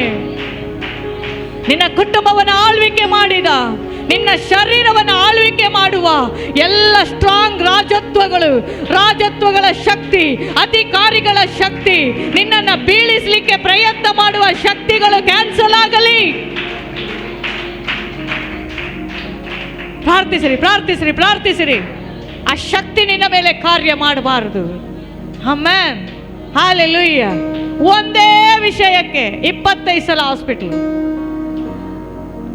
ಒಂದೇ ವಿಷಯಕ್ಕೆ ಅದು ನಿಜವಾಗಿ ನಿನಗೆ ಬಂದರೆ ಒಂದ್ಸಲ ಹೋದಾಗ ಏನೋ ತಗೊಂಡು ಬಿಡುಗಡೆ ಆಗಿ ಹೋಗುತ್ತೆ. ಅದೇ ನಿನಗೆ ಕಂಟಿನ್ಯೂ ಆಗಿ ಬರ್ತದೆ ಅಂದರೆ ಅದೊಂದು ಹೋರಾಟ. ಆ ಹೋರಾಟ ನೀನು ಮುರಿಬೇಕು. ನಿನ್ನ ಪಕ್ಕದ ಮನೆಯವರು ಮುರಿಯಕ್ಕಾಗಲ್ಲ, ನೀನೇ ಮುರಿಬೇಕು. ನಿನ್ನ ಬಾಯಿಂದಲೇ ಮುರಿಬೇಕು. ದೇವರ ಸನ್ನಿಧಾನದಲ್ಲಿ ಕೂತ್ಕೊಂಡು ಹೇಳಬೇಕು, ಆರೋಗ್ಯದಾಯಕನು ನನ್ನ ದೇವರು, ವೈದ್ಯನು ನನ್ನ ದೇವರು, ಇಸ್ರಾಯೇಲರನ್ನ ಕಾಯುವಾತನು ನನ್ನ ದೇವರು. ಇವತ್ತು ನನಗೆ ಆರೋಗ್ಯ ಕೊಡ್ಲಿಕ್ಕೆ ಆತನೊಬ್ಬನೇ ಶಕ್ತನು. ನೀನು ಪ್ರಾರ್ಥಿಸೋದಾದ್ರೆ ಆ ಸ್ಟ್ರಾಂಗ್ ಹೋಲ್ಡರ್ ಎಷ್ಟು ದೊಡ್ಡದಿರಲಿ ಅದು ಮುರಿದು ಹೋಗುತ್ತೆ. Amen, hallelujah, hallelujah. ಒಬ್ರು ಬ್ರದರ್ ಸಾಕ್ಷಿ ಹೇಳ್ತಾ ಇದ್ರು, ಹೀಗೆ ಹೇಳ್ತಾ ಇದ್ರು, ಏನೋ ಒಂದು ಅಭ್ಯಾಸವನ್ನ ಬಿಡಬೇಕಾಗಿತ್ತವರು. ಆ ಬಿಡಬೇಕಾದ್ರೆ ಅವರು ಒಂದು ಉಪವಾಸ ತಗೊಂಡು ದೇವ್ರ ಹತ್ರ ಪ್ರಾರ್ಥನೆ ಮಾಡಿದ್ರು. ದೇವ್ರೇ, ಈ ಉಪವಾಸದಲ್ಲಿ ನನ್ನ ಈ ಅಭ್ಯಾಸ, ನನ್ನ ಈ ಪಾಪದ ಜೀವಿತ ಹೋಗ್ಬೇಕು ಎನ್ನುವುದಾಗಿ ಪ್ರಾರ್ಥಿಸಿದ್ರು. ಒಂದು ಉಪವಾಸ ಮಾಡಿದ್ರು, ಉಪವಾಸದಲ್ಲಿ ಹೋಗ್ಲಿಲ್ಲ. ಆ ಬ್ರದರು ಅವರಿಗಾಗಿ ನಾನು ಸ್ತೋತ್ರ ಮಾಡ್ತೇನೆ, ಅವರು ಜ್ಞಾನವಂತರು. ಅವ್ರು ಹೇಳಿದ್ರು, ಮತ್ತೊಂದು ಸಲ ತಗೊಂಡ್ರು, ದೇವ್ರೆ ಈ ಉಪವಾಸದಲ್ಲಾದ್ರೂ ಇದು ನನ್ನನ್ನು ಬಿಟ್ಟು ಹೋಗ್ಬೇಕು. ಹೀಗೆ 6 ಸರ್ತಿ ಉಪವಾಸ ತಗೊಂಡಾಗ್ಲೂ ಬಿಟ್ಟು ಹೋಗ್ಲೇ ಇಲ್ಲ. ಆದ್ರೆ ನಾವಾದ್ರೆ ಬೇಸರ ಮಾಡಿ ಏನ್ ಮಾಡ್ತಾ ಇದ್ವಿ, ಉಪವಾಸನೂ ಬೇಡ ಏನು ಬೇಡ, ಅದು ಹೋಗ್ಲಿಲ್ಲಲ್ಲ ಅಂತ 7ನೇ ಬಾರಿ ಮತ್ತೆ ಉಪವಾಸ ತಗೊಂಡು ಪ್ರಾರ್ಥಿಸಿದ್ರು. 7ನೇ ಬಾರಿ ಪೂರ್ಣವಾಗಿ ಅವರನ್ನ ಬಿಟ್ಟು ಹೋಯಿತು. Hallelujah, hallelujah, hallelujah, hallelujah. ದೇವರು ಒಳ್ಳೆಯವನು, ಆತನು ಯಾವಾಗಲೂ ಒಳ್ಳೆಯದನ್ನೇ ಮಾಡುತ್ತಾನೆ. ಹಲ್ಲೆಲೂಯಾ. ಪ್ರಾರ್ಥಿಸಬೇಕು. ಆರೋಗ್ಯ ಸುಮ್ಮನೆ ಬರಲ್ಲ. ದೇವರು ಆರಂಭದಲ್ಲಿ ಹೇಳಿದಾನೆ, ಏನು, ನಾನೇ ನಿನಗೆ ಆರೋಗ್ಯದಾಯಕನು. ಮತ್ತೊಬ್ಬರ ಕೈ ನಾವು ಯಾಕೆ ನೋಡಬೇಕು? ಆಮೇನ್. ನನಗೆ ಹೇಳ್ತಾರೆ, ನಾನೇ ನಿನಗೆ ಆಧಾರ ಅಂದಮೇಲೆ ಊರೆಲ್ಲ ಹುಡುಕೋದೇನಕ್ಕೆ? ಆಧಾರ ಅಂತ ಹೇಳಿದವ್ರ ಪಕ್ಕದಲ್ಲೇ ಇದ್ದಾರೆ. ಆಮೇನ್. ನನ್ನನ್ನು ಕೈ ಹಿಡಿದು ನಡೆಸೋರು ಪಕ್ಕದಲ್ಲಿದ್ದಾರೆ, ನನಗೆ ಬೇಕಾದದ್ದು ಕೊಡುವವರು ಪಕ್ಕದಲ್ಲಿದ್ದಾರೆ. ನೀನು ಯಾಕೆ ಊರೆಲ್ಲ ಹುಡುಕುತ್ತೀಯ? ನೀನು ಯಾಕೆ ಎಲ್ಲೆಲ್ಲೋ ಕೇಳ್ಕೊಂಡು ಎಲ್ಲೆಲ್ಲೋ ಹೋಗ್ತಾ ಇದ್ದೀಯಾ? ಆಮೇನ್. Hallelujah, hallelujah, hallelujah. ಪೇತ್ರ 2:24. ನಾವು ಪಾಪದ ಪಾಲಿಗೆ ಸತ್ತು ನೀತಿವಂತರಾಗಿ ಜೀವಿಸುವಂತೆ ಆತನು ನಮ್ಮ ಪಾಪಗಳನ್ನ ತಾನೇ ತನ್ನ ದೇಹದಲ್ಲಿ ಹೊತ್ತುಕೊಂಡು ಮರಣದ ಕಂಬವನ್ನ ಏರಿದನು. ಆತನ ಬಾಸುಂಡೆಗಳಿಂದ ನಿಮಗೆ ಗುಣವಾಯಿತು. 1 ಪೇತ್ರ 2:24. 1 ಪೇತ್ರ 2:24. ಆತನ ಬಾಸುಂಡೆಗಳಿಂದ ನಿಮಗೆ ಗುಣವಾಯಿತು. ಮತ್ತೆ ನೀವು ಯಾಕೆ ಅನಾರೋಗ್ಯಸ್ಥರಾಗ್ತೀರಿ? ಆಮೇನ್, ಆಮೇನ್. ವಾಕ್ಯ ಇದೆಯಾ? ನಂಬಿಕೆ ಇದೆಯಾ? ವಾಕ್ಯ ಹಿಡ್ಕೊಂಡಿದ್ದೀರಾ? ಬರೀ ಹಿಡ್ಕೊಳ್ಳೋದೆಲ್ಲ ಉಚ್ಚರಿಸಬೇಕು, ಬರೀ ಉಚ್ಚರಿಸೋದೆಲ್ಲ ಪ್ರಾರ್ಥನೆ ಮಾಡಬೇಕು. ಆಮೇಲೆ ಇವೆಲ್ಲ ಒಂದಕ್ಕೊಂದು ಲಿಂಕು. ಒಂದು ತಗೊಂಡ್ರೆ ಒಂದು ಫ್ರೀ, ಒಂದು ತಗೊಂಡ್ರೆ ಒಂದು ಫ್ರೀ. ಆಮೇಲೆ 2 ತಗೊಂಡ್ರೆ 4 ಫ್ರೀ. ಆಮೇಲೆ 4 ತಗೊಂಡ್ರೆ 8 ಫ್ರೀ. ಮಾಡ್ರಿ. ಯಾವುದು? ಫಸ್ಟ್ ಸತ್ಯವೇದ ಓಪನ್ ಮಾಡ್ರಿ, ವಾಕ್ಯ ನೋಡ್ರಿ, ವಾಕ್ಯ ಹಿಡ್ಕೊಳ್ರಿ, ವಾಕ್ಯವನ್ನು ತಗೊಂಡು ಪ್ರಾರ್ಥನೆ. ನನಗೆ ಒಬ್ರು ಮೊನ್ನೆ ಹೇಳ್ತಾ ಇದ್ರು, ನನಗೆ ಎಷ್ಟು ಬೇಕಾದರೂ ಬೇರೆಲ್ಲ ಮಾಡ್ತೀನಿ, ಪ್ರೇಯರ್ ಒಂದು ಮಾಡೋಕ್ಕಾಗಲ್ಲ ಅಂತ. ಪ್ರೇಯರ್ ಮಾಡೋಕ್ಕಾಗಿಲ್ಲ ಅಂದರೆ ನೀನು ಉಸಿರು ನಿಂತಿದೆ ಅಂತ ಅರ್ಥ. ಅದು ಹಲ್ಲೆಲೂಯಾ. ನೀನು ಉಸಿರು ಆಡಬೇಕಾದ್ರೆ ಪ್ರೇಯರ್ ಬೇಕು, ನೀನು ನಡಿಬೇಕಾದ್ರೆ ಪ್ರೇಯರ್ ಬೇಕು, ನೀನು ಹೋಗಬೇಕಾದ್ರೆ ಪ್ರೇಯರ್ ಬೇಕು, ನೀನು ಸಮೃದ್ಧಿ ಕಾಣಬೇಕಾದ್ರೆ ಪ್ರೇಯರ್ ಬೇಕು. ಕಾರಣ ಏನು ಗೊತ್ತಾ? ನಾನು ಪ್ರಾರ್ಥನೆ ಮಾಡಿದಾಗ ದೇವರು ನನಗೆ ಪ್ರಾರ್ಥನಾತ್ಮ ಕೊಟ್ಟು ನನ್ನನ್ನು ಬೆಳೆಸೋದ್ರಿಂದ ಇಲ್ಲಿವರೆಗೆ ಬರ್ಲಿಕ್ಕೆ ಆಯಿತು. ಪ್ರಾರ್ಥನೆ ಇಲ್ಲದೆ ಹೋದರೆ ಏನು ಮಾಡೋಕ್ಕೂ ಆಗಲ್ಲ. ನೀನು ಉದಾಸೀನತೆಯೇ ನಿನ್ನನ್ನು ಕಡೆಗಾಗುತ್ತೆ. ವಿಶ್ವಾಸಿಗಳಾದ ನೀವು ಪ್ರಾರ್ಥನೆ ಮಾಡಿದ್ರೆ ಇನ್ಯಾರು ಮಾಡೋದು? ನಮ್ಮಲ್ಲಿ ಹಾಗೆ ಅಲ್ಲ. ಸಂಡೆ ಹೋಗೋದು, ವಾಕ್ಯ ಕೇಳ್ಕೊಂಡು ಬರೋದು. ಪ್ರವಾದನೆ ಹೇಳಿದಾಗ ಕೆಲವರು ಕುಣಿತಾರೆ. ಪ್ರವಾದನೆ ನೆರವೇರ್ಬೇಕಾದ್ರೆ ಪ್ರಾರ್ಥನೆ ಬೇಕು. ಪ್ರವಾದನೆ ಸುಮ್ಮನೆ ನೆರವೇರಲ್ಲ, ಪ್ರವಾದನೆಗಿಂತ ಪ್ರಾರ್ಥನೆ ದೊಡ್ಡದು.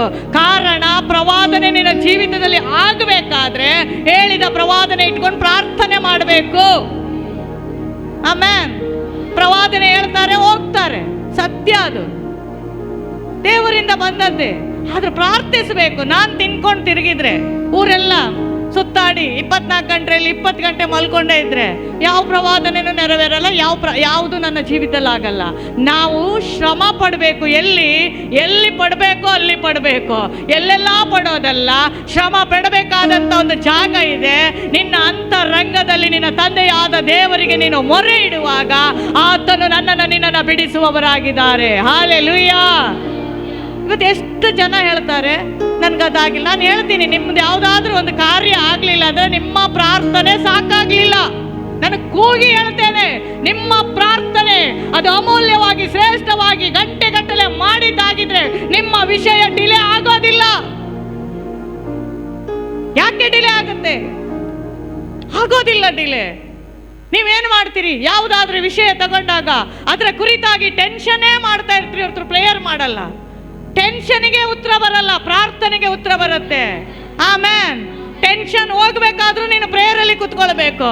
ನಿನ್ನ ಮನಸ್ಸಿನ ಗಾಯಗಳನ್ನ ಕಟ್ಟಬೇಕಾದ್ರೂ ಅದೇ ಪ್ರೇಯರಲ್ಲಿ ಕೂತ್ಕೊಳ್ಬೇಕು. ಇಷ್ಟು ಪ್ರಾರ್ಥನೆ ಮಾಡಿಕೊಂಡು ಇಷ್ಟು ದೊಡ್ಡ ವಿಷಯ ದೇವ್ರ ಹತ್ರ ಹೇಳಲಿಕ್ಕೆ ಬರ್ತೀಯ ನೀನು? Amen, amen. ಇದು ಹೋಟೆಲ್ ಮೆನು ತರ ಇರೋದು 200 ರೂಪಾಯಿ ಕೈಯಲ್ಲಿ. ನನ್ನ ಕೈಯಲ್ಲಿ ಇದ್ದದ್ದು 200 ರೂಪಾಯಿ. ಮೆನು ನೋಡಿದರೆ 2 ಪೇಜ್ ಇದೆ. Hallelujah, hallelujah. 2 ಪೇಜ್ ನಂಗೆ ತಗೊಳಕ್ಕಾಗಲ್ಲ. ನನ್ನ ಹತ್ರ ಇರೋ ಅಮೌಂಟ್ 200 ರೂಪಾಯಿ. ಆ 200 ರೂಪಾಯಿಗೆ ಏನೂ ಬರಲ್ಲ. ನಾನು ಅದರಲ್ಲಿ ಏನಾದರೂ ಬೆಸ್ಟ್ ತಗೊಳ್ಬೇಕಾದ್ರೆ ಸ್ವಲ್ಪ ಆದ್ರೂ ಅಮೌಂಟ್ ಇರಬೇಕು, ಪ್ರಾರ್ಥನೆ ಇರಬೇಕು. ಅಮ್ಮ, ಪ್ರಪಂಚದಲ್ಲಿ ಮನುಷ್ಯನಿಗೆ ಕಷ್ಟ ಆಗೋದಂದ್ರೆ ಪ್ರೇಯರ್. ಇದು ಭಯಂಕರ ಕಷ್ಟ ನೋಡ್ರಿ. Amen, amen, hallelujah. ಪ್ರಾರ್ಥನೆ ಮಾಡ್ಬೇಕಂದ್ರೆ ಅವ್ರಿಗೆ ಪ್ರಾರ್ಥನೆ ಮಾಡಿ ಅಭ್ಯಾಸ ಇರಬೇಕು. ಆಮೇಲೆ ಸಭೆಗೆ ತಂದು ಪ್ರೇಯರ್ ಮಾಡಿ ಅಂದ್ರೆ ಮಾಡಲ್ಲ. ಮನೆಗಳಲ್ಲಿ ಅಭ್ಯಾಸ ಮಾಡಬೇಕು. ನಮಗೆ ಪ್ರಾರ್ಥನೆ ಬರಲಿಕ್ಕೆ ಕಾರಣ ನಾವು ರಕ್ಷಣೆ ಹೊಂದಿದ ದಿನದಿಂದಲೂ ಮನೆಯಲ್ಲಿ ಜೋರಾಗಿ ಪ್ರಾರ್ಥನೆ ಮಾಡ್ತಾ ಇದ್ವಿ. ನಮ್ಮದೇ ಮನೆ, ಬಾಡಿಗೆ ಅಲ್ಲ, ನಮ್ಮದೇ ಮನೆಯಲ್ಲಿ ನಾವು ಪ್ರಾರ್ಥನೆ ಮಾಡ್ತೇವೆ. ಆ ಅಭ್ಯಾಸ ಇವತ್ತಿಗೂ ಬಂದಿದೆ. ಪ್ರಾರ್ಥನೆ ಪ್ರಾರ್ಥನೆ ಪ್ರಾರ್ಥನೆ ಪ್ರಾರ್ಥನೆ. ಆಮೇಲೆ ಎಲ್ಲರಿಗೂ ಗೊತ್ತು ಪ್ರಾರ್ಥನೆ ಮಾಡ್ತಾರೆ ಅಂತ. ಕಾರಣ ಆ ದಿನದಿಂದ ಮಾಡ್ತಾ ಇದ್ದೇವೆ. ದೇವರೆಲ್ಲೂ ಕಮ್ಮಿ ಮಾಡಲಿಲ್ಲ. ಪ್ರಾರ್ಥನೆಗೆ ಉತ್ತರವನ್ನು ದೇವರು ಕೊಟ್ಟಿದ್ದಾರೆ. Amen, hallelujah, hallelujah. ಆರೋಗ್ಯದಾಯಕ ಬೈಬಲಲ್ಲಿದೆ. ಆ ಆರೋಗ್ಯದಾಯಕ ನಿನ್ನಲ್ಲಿ ಬರಬೇಕಾದ್ರೆ ಅರಿಕೆ ಮಾಡಬೇಕು. ಆ ವಾಕ್ಯವನ್ನು ತಗೊಂಡು ಅರಿಕೆ ಮಾಡಬೇಕು. ಆ ವಾಕ್ಯವನ್ನು ತಗೊಂಡು ಮೊಣಕಾಲು ಹಾಕಬೇಕು. 2 ನಿಮಿಷಕ್ಕೆ ಎದ್ದೇಳೋದಲ್ಲ, 3 ನಿಮಿಷಕ್ಕೆ ಟೈಮ್ ನೋಡ್ಕೊಂಡು ಎದ್ದೇಳಕ್ಕಲ್ಲ ಪ್ರಾರ್ಥನೆ. ಪ್ರಾರ್ಥನೆ ಕೂತ್ರೆ ನಿನಗೆ ಗೊತ್ತೇ ಇರಬಾರ್ದು ನಾನು ಎಲ್ಲಿದ್ದೀನಿ ಅನ್ನೋದಾಗಿ. ನೀನು ದೇವರು ಮಾತನಾಡ್ತಾ ಇರಬೇಕು. ಅದು 1 ಗಂಟೆನೋ, ಅರ್ಧ ಗಂಟೆನೋ, 5 ನಿಮಿಷನೋ, ಅಥವಾ 20 ಗಂಟೆನೋ, 7 ಗಂಟೆನೋ, ಅದು ವಿಷಯ ಅಲ್ಲ. ದೇವರ ಒಟ್ಟಿಗೆ ನಿನಗೆ ಸಮಾಧಾನ ಆಗುವವರೆಗೂ ಪ್ರಾರ್ಥನೆ ನಡೀತಲೇ ಇರಬೇಕು. Amen, hallelujah, hallelujah. ಯೆರೆಮೀಯ 30:17 ಹೇಳುತ್ತೆ. ಯೆರೆಮೀಯ 30:17. ಇದೆಲ್ಲ ವಾಕ್ಯ ನೀವು ನಾನು ಟೈಮ್ ಇತ್ತಂತ ಹೇಳೋದಲ್ಲ. ಇದನ್ನು ಕೇಳುವವರು ಯಾರಾದರೂ, ಇದನ್ನು ವೀಕ್ಷಿಸುವವರಿದ್ದರೆ ನೀವು ಆ ವಾಕ್ಯ ಹಿಡ್ಕೊಂಡು ಪ್ರಾರ್ಥನೆ ಮಾಡಿರಿ. ನಿಮ್ಮ ಜೀವಿತದಲ್ಲಿ ದೊಡ್ಡ ಕಾರ್ಯಗಳು ನಡೆಯೋದನ್ನು ಕಾಣ್ತೀರಿ. ಅನಾರೋಗ್ಯ ಅಂತ ಬೆಡ್ಡಲ್ಲಿ ಮಲಗಬೇಡ್ರಿ. ಅನಾರೋಗ್ಯ ಅಂತ ನೀವು ಕಣ್ಣೀರು ಹಾಕಿ ಅಯ್ಯೋ ನಾನು ಸಾಯ್ತೀನಿ ಅಂತ ಹೇಳ್ಬೇಡ್ರಿ. ಕೆಲವ್ರದ್ದು ಅಭ್ಯಾಸ ಇದೆ, ಏನಾದರೂ ಬೆಡ್ ರಿಡನ್ ಆದರೆ ಅವ್ರ ಬಾಯಲ್ಲಿ ಬರೋದೆ ನಾನು ಸಾಯ್ತೀನಿ ಅಂತ. ನಾನು ಹೋದೆ, ನಂದಾಯಿತು, ಅವರೇ ಹೇಳ್ಕೊಳ್ಳೋದು. ಒಂದು ಕ್ಯಾನ್ಸರ್ ಬಂದುಬಿಡುತ್ತಂದರೆ ಒಂದು 100 ಸಲ ನೋಡ್ಲಿಕ್ಕೆ ಬಂದವರಿಗೆಲ್ಲ ಹೇಳ್ತಾರೆ ನಂದಾಯಿತು. ಅಲ್ಲ, ದೇವ್ರು ಹೇಳ್ತಾನೆ ಇದೆ ಅಂತ, ಇವ್ರು ಹೇಳ್ತಾನೆ ಆಯಿತು ಅಂತ. ಯಾರ ಮಾತು ನಡೆಯೋದು? ನಿನಗೆ ಹೇಳಲಿಕ್ಕೆ ಅಧಿಕಾರ ಇಲ್ಲ. ನೀನು ಹೇಳಬೇಕು, ನಾನು ಸತ್ತರೂ ಜೀವಿಸುವವನಾಗಿದ್ದೀನಿ. ಕಾರಣ ಯೇಸು ಸತ್ತರೂ ಜೀವಿಸ್ತಾರೆ. ಆಮೆನ್. ಯೇಸು ಆರೋಗ್ಯದಾಯಕನಾದ ದೇವ್ರಂತ ನಿನ್ನ ಬಾಯಲ್ಲಿ ಬರೋದೇ ಇಲ್ಲ. ನೀನು ಪರಿಸ್ಥಿತಿ ನೋಡ್ಕೊಂಡು ಹೇಳ್ತಿ. ಏನು ಹೇಳ್ತಿ? ನಾನು ಬೆಡ್ ರಿಡನ್ ಆಗಿದ್ದೀನಿ, ನನಗೊಂದು 25 ಕೀಮೋ ಕಟ್ಟಿದ್ದಾರೆ, ಆ ಕೀಮೋ ಬಂದಿರೋದ್ರಿಂದ ನಾನು ಇನ್ನು ಸದ್ಯದಲ್ಲಿ ಹೋಗ್ತೀನಿ ಅನ್ನೋದನ್ನು ಬಿಡ್ರಿ. ಸತ್ಯವೇದದಲ್ಲಿ ಹುಡುಕ್ರಿ. ಆರೋಗ್ಯದಾಯಕನು ಎಲ್ಲೆಲ್ಲ ಏನೆಲ್ಲ ಹೇಳಿದ್ದಾನೆ ಆ ವಾಕ್ಯವನ್ನು ಹಿಡ್ಕೊಳ್ರಿ. ಹೆಂಗೂ ಬೆಡ್ಡಲ್ಲಿ ಮಲಗಿದ್ದೀಯಾ, 24 ಗಂಟೆ ಫ್ರೀ ಇದೆ. 24 ಗಂಟೆಯಲ್ಲಿ ಒಂದೊಂದು ವಾಕ್ಯ ಬೈಬಲ್ ಹಿಡ್ಕೊಂಡು ಹೇಳ್ತಾ ಇರು. ನನ್ನ ದೇವರು ನನ್ನನ್ನು ಸಾಯೋದಕ್ಕಲ್ಲ ಕರೆದಿರೋದು. ನನ್ನ ದೇವರು ನನ್ನನ್ನು ನಾಶ ಮಾಡೋದಕ್ಕಲ್ಲ. ರಾಜತ್ವಗಳ ಮೇಲೆ ನಾನು ಹೋರಾಡ್ತೀನಿ, ಅಂಧಕಾರದ ಬಲಗಳ ಮೇಲೆ ಹೋರಾಡ್ತೀನಿ, ಎಲ್ಲ ರೋಗಗಳ ಮೇಲೆ ಹೋರಾಡಿ ಜಯವನ್ನು ತೆಗೆದುಕೊಳ್ಳುತ್ತೇನೆ. ಆಮೆನ್. ಓದ್ರಿ, ವಾಕ್ಯ ಓದ್ರಿ. ಯೆಹೋವನು ಇಂತೆನ್ನುತ್ತಾನೆ, ಹೀಗೆ ಹೇಳ್ತಾ ಇದ್ದಾರೆ, ಇಗೋ ಇದು ಚಿಯೋನ್, ಯಾರಿಗೂ ಬೇಡವಾಗಿರುವ ನಗರಿ ಎಂದು ಜನರು ಹೇಳಿ ನಿನ್ನನ್ನ ಭ್ರಷ್ಟಳಿಂದದನ್ನ ನಾನು ಸಹಿಸಲಾರದೆ ನಿನಗೆ ಗುಣಪಡಿಸಿ ನಿನ್ನ ವಾಸುಂಡೆಗಳನ್ನ ವಾಸಿ ಮಾಡುವೆನು. ನನಗೆ ಬೇಕಾಗಿರುವ ವಾಕ್ಯ ಲಾಸ್ಟ್ ವಾಕ್ಯ. ಓಕೆ, ಈಗ ನನ್ನ ಬಾಸುಂಡೆಗಳಿಂದ ಗುಣ ಮಾಡಿ ದೇವ್ರು ಏನು ಹೇಳ್ತಾರೆ? ನಿನ್ನನ್ನ ಪೂರ್ಣವಾಗಿ ಸೌಖ್ಯ ಮಾಡ್ತೀನಿ ಅನ್ನೋದಾಗಿ. ಯಾರು ಹೇಳ್ತಾರೆ? ಯಾರು ಹೇಳ್ತಾರೆ? ಒಂದು ಡಾಕ್ಟರ್ ಶಾಪಿಗೆ ಹೋದ್ರೆ 100-200 ಕೊಡದೆ ನಮ್ಮನ್ನ ಒಳಗೆ ಎಂಟ್ರಿ ಇಲ್ಲ. ದೇವರು ಹೇಳ್ತಾ ಇದ್ದಾನೆ, ನಾನೇ ವಾಸಿ ಮಾಡ್ತೀನಿ ಅಂತ. ಏನು ಕೂಗ್ತಾರೆ ಜನ, ನಾಶವಾಗ್ತಾ ಇದ್ದಾರೆ. ರೋಗ ಬಂದ ಕೂಡಲೇ ನೆಕ್ಸ್ಟ್ ಸಮಾಧಿನೇ ಪ್ಲಾನ್, ಅದೇ ಅವ್ರ ತಲೆಯಲ್ಲಿರೋದು. ರೋಗ ಬಂದದಕ್ಕೆ ನೀವು ಪಶ್ಚಾತ್ತಾಪ ಪಟ್ಟು ದೇವರ ಕಡೆಗೆ ತಿರುಗಿಕೊಂಡು ದೇವರನ್ನ ಪ್ರಾರ್ಥಿಸಿರಿ. ನಿಮ್ಮ ಯಾವುದಾದ್ರೂ ಸ್ವಭಾವಗಳಾಗಲಿ ಪಾಪಗಳಾಗಲಿ ದೇವರಿಗೆ ವಿರುದ್ಧವಾಗಿ ಇದ್ರೆ ಅದು ನಿಮ್ಮನ್ನು ಕಾಡ್ತಾ ಇರುತ್ತೆ. ಅದನ್ನು ಮೊದಲು ಬಿಟ್ಟು ಪೂರ್ಣವಾಗಿ ಮನ ತಿರುಗಿ ನಿಮ್ಮ ಶರೀರ ಆತ್ಮ ಪ್ರಾಣವನ್ನು ದೇವರಿಗೆ ಒಪ್ಪಿಸಿಕೊಟ್ಟು ಹೇಳ್ರಿ, ಕರ್ತನೆ ಏನಾದರೂ ಮಾಡು ಎನ್ನುವುದಾಗಿ. ಆರೋಗ್ಯದಾಯಕನಾದ ದೇವರು ಸುಮ್ಮನೆ ಕೂತ್ಕೊಳ್ಳಲ್ಲ. ಆತನು ಆವಾಗಲೇ ನಿನ್ನ ಮೇಲೆ ಸೂರ್ಯನ ಕಿರಣದಂತೆ ಆತನು ತನ್ನ ಸ್ವಸ್ಥತೆಯನ್ನು ಇಳಿಸುವವನಾಗಿದ್ದಾನೆ. ಆಮೆನ್. ಅಲರ್ಜಿ ಅಂತ ಹೇಳೋದು, ಇನ್ನೇನೋ ಏನೇನೋ ಹೇಳ್ಕೊಳ್ಳೋದು. ಪ್ರಾರ್ಥಿಸಿರಿ. ಶರೀರದ ನಿಮ್ಮ ಸ್ವಭಾವ ಹೋಗದೆ ಅದು ಸ್ವಸ್ಥತೆ ಆಗೋದಿಲ್ಲ. ಕೆಲವರು ಪ್ರಾರ್ಥನೆಗೆ ಹೋಗೋದಿಲ್ಲ. ಮೊದಲು ಚೆನ್ನಾಗಿರ್ತಾರೆ. ನಾವೇನು ತಿಳ್ಕೊಳ್ತೀವಿ ಗೊತ್ತಾ? ನಮ್ಮ ತಪ್ಪು. ನಾನಿದನ್ನ ಟೀಚಿಂಗ್ ಆಗಿ ನಾನು ಹೇಳ್ತೀನಿ. ತಪ್ಪು ಏನು ಗೊತ್ತಾ? ನಾವು ಪ್ರಾರ್ಥನೆಗೆ ಹೋಗದೆ ಇದ್ದಾಗ, ಪಾಪ ಮಾಡಿದಾಗ, ಕೆಟ್ಟದ್ದು ಮಾಡಿದಾಗ ಆವತ್ತೇ ಏನು ಸಂಭವಿಸಲ್ಲ. ಆ ದಿನ, ಆ ತಿಂಗಳು, ಆ ವಾರ ಸಂಭವಿಸಲ್ಲ. ನಾವು ಅದನ್ನು ಕಂಟಿನ್ಯೂ ಮಾಡಲಿಕ್ಕೆ ಪ್ರಾರಂಭಿಸ್ತೀವಿ. ಒಂದು ಕಾಲದಲ್ಲಿ ಏನು ಆಗದೆ ಬಿದ್ದಿರುವಾಗ ನಮಗೆ ಅರಿವಾಗುತ್ತೆ ಇದು ಯಾವುದರಿಂದ ಬಂದಿದೆ ಅನ್ನೋದಾಗಿ. ಆಮೇಲೆ ಅದನ್ನು ಬಿಟ್ಟರೆ, ಅದನ್ನು ತೆಗೆದು ಹಾಕಿದರೆ ಆತನು ಆರೋಗ್ಯವನ್ನು ದಯಪಾಲಿಸ್ತಾನೆ. ಆಮೇನ್. ಅದಕ್ಕೆ ಹೇಳಿದ್ದು 2 ಪೂರ್ವಕಾಲ ವೃತ್ತಾಂತ 7ನೇ ಅಧ್ಯಾಯದ 14ನೇ ವಾಕ್ಯ. ತೆಗಿಬಿಟ್ರೆ ನಾನು ಹೇಳ್ತೀನಿ ಕೇಳ್ರಿ. ನನ್ನ ಜನರೆಂದು ಹೆಸರುಗೊಂಡಂತ ಇಸ್ರಾಯೇಲ್ ಪ್ರಜೆಗಳು ತಮ್ಮ ತಪ್ಪನ್ನು ತಿದ್ದಿಕೊಂಡು ನನ್ನ ಕಡೆಗೆ ತಿರುಗುವುದಾದ್ರೆ ನಾನು ಅವರಿಗೆ ಆರೋಗ್ಯವನ್ನು ದಯಪಾಲಿಸ್ತೀನಿ. ಅವರಿಗೆ ಮಾತ್ರ ಅಲ್ಲ, ಅವರ ವಾಸ ಮಾಡುವ ದೇಶದಲ್ಲಿ ಕೂಡ ಆರೋಗ್ಯ ದಯಪಾಲಿಸ್ತೇನೆ. ಆಮೆನ್. Hallelujah, hallelujah. ಇನ್ನು ಮುಂದೆ ಬರಬಾರ್ದು ಅನಾರೋಗ್ಯ ಅಂತ. ಅನಾರೋಗ್ಯ ಆಯ್ತಾ, ಫಸ್ಟ್ ನಿನ್ನ ಕೋಣೆಗೆ ಹೋಗಿ ಬಾಗ್ಲಾಕೊಂಡು 10 ಪ್ರಾರ್ಥನೆ ಮಾಡು. ಎಷ್ಟೋ ಜನ ಸಾಕ್ಷಿ ಕೊಟ್ಟಿದ್ರು, ನನಗೆ ಕಾಲು ನೋವಾಯಿತು, ಕೈ ನೋವಾಯಿತು, ಹೋಗಿ ಪ್ರಾರ್ಥಿಸಿದೆ, ದೇವರು ದೊಡ್ಡ ಬಿಡುಗಡೆ ಕೊಟ್ಟರು. ಆಮೇನ್.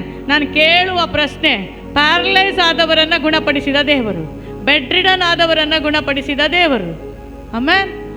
ಕಾಲು ನೋವಾಗಿ ಒಳಗೆ ಬರ್ಲಿಕ್ಕೆ ಆಗದೇ ಇರುವ ಸ್ತ್ರೀಯನ್ನು ಗುಣಪಡಿಸಿದ ದೇವರು, ರಕ್ತ ಕುಸುಮ ರೋಗಿಯನ್ನು ಗುಣಪಡಿಸಿದ ದೇವರು, ಕುಷ್ಠ ರೋಗಿಯನ್ನು ವಾಸಿ ಮಾಡಿದ ದೇವರು.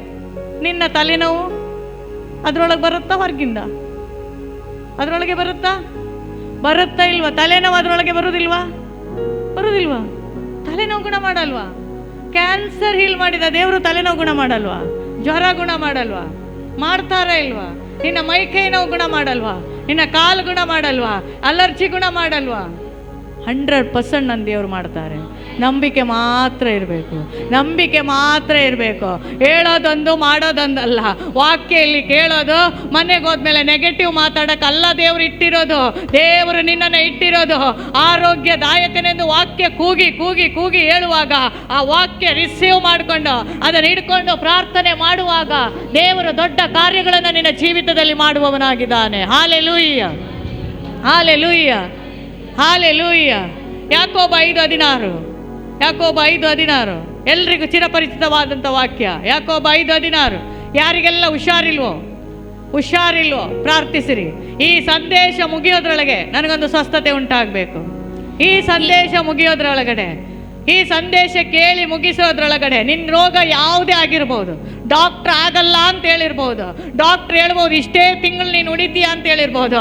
ನಾನು ಹೇಳ್ತೀನಿ, ನೀನು ಸಾಯಲ್ಲ, ನೀನು ಕುಗ್ಗಿ ಹೋಗಲ್ಲ, ನೀನು ಬೆಡ್ ರಿಡನ್ ಆಗಲ್ಲ. ದೇವರು ನಿನ್ನನ್ನು ಎಬ್ಬಿಸ್ತಾರೆ. ಕಾರಣ ಆತನೇ ಆರೋಗ್ಯದಾಯಕನು.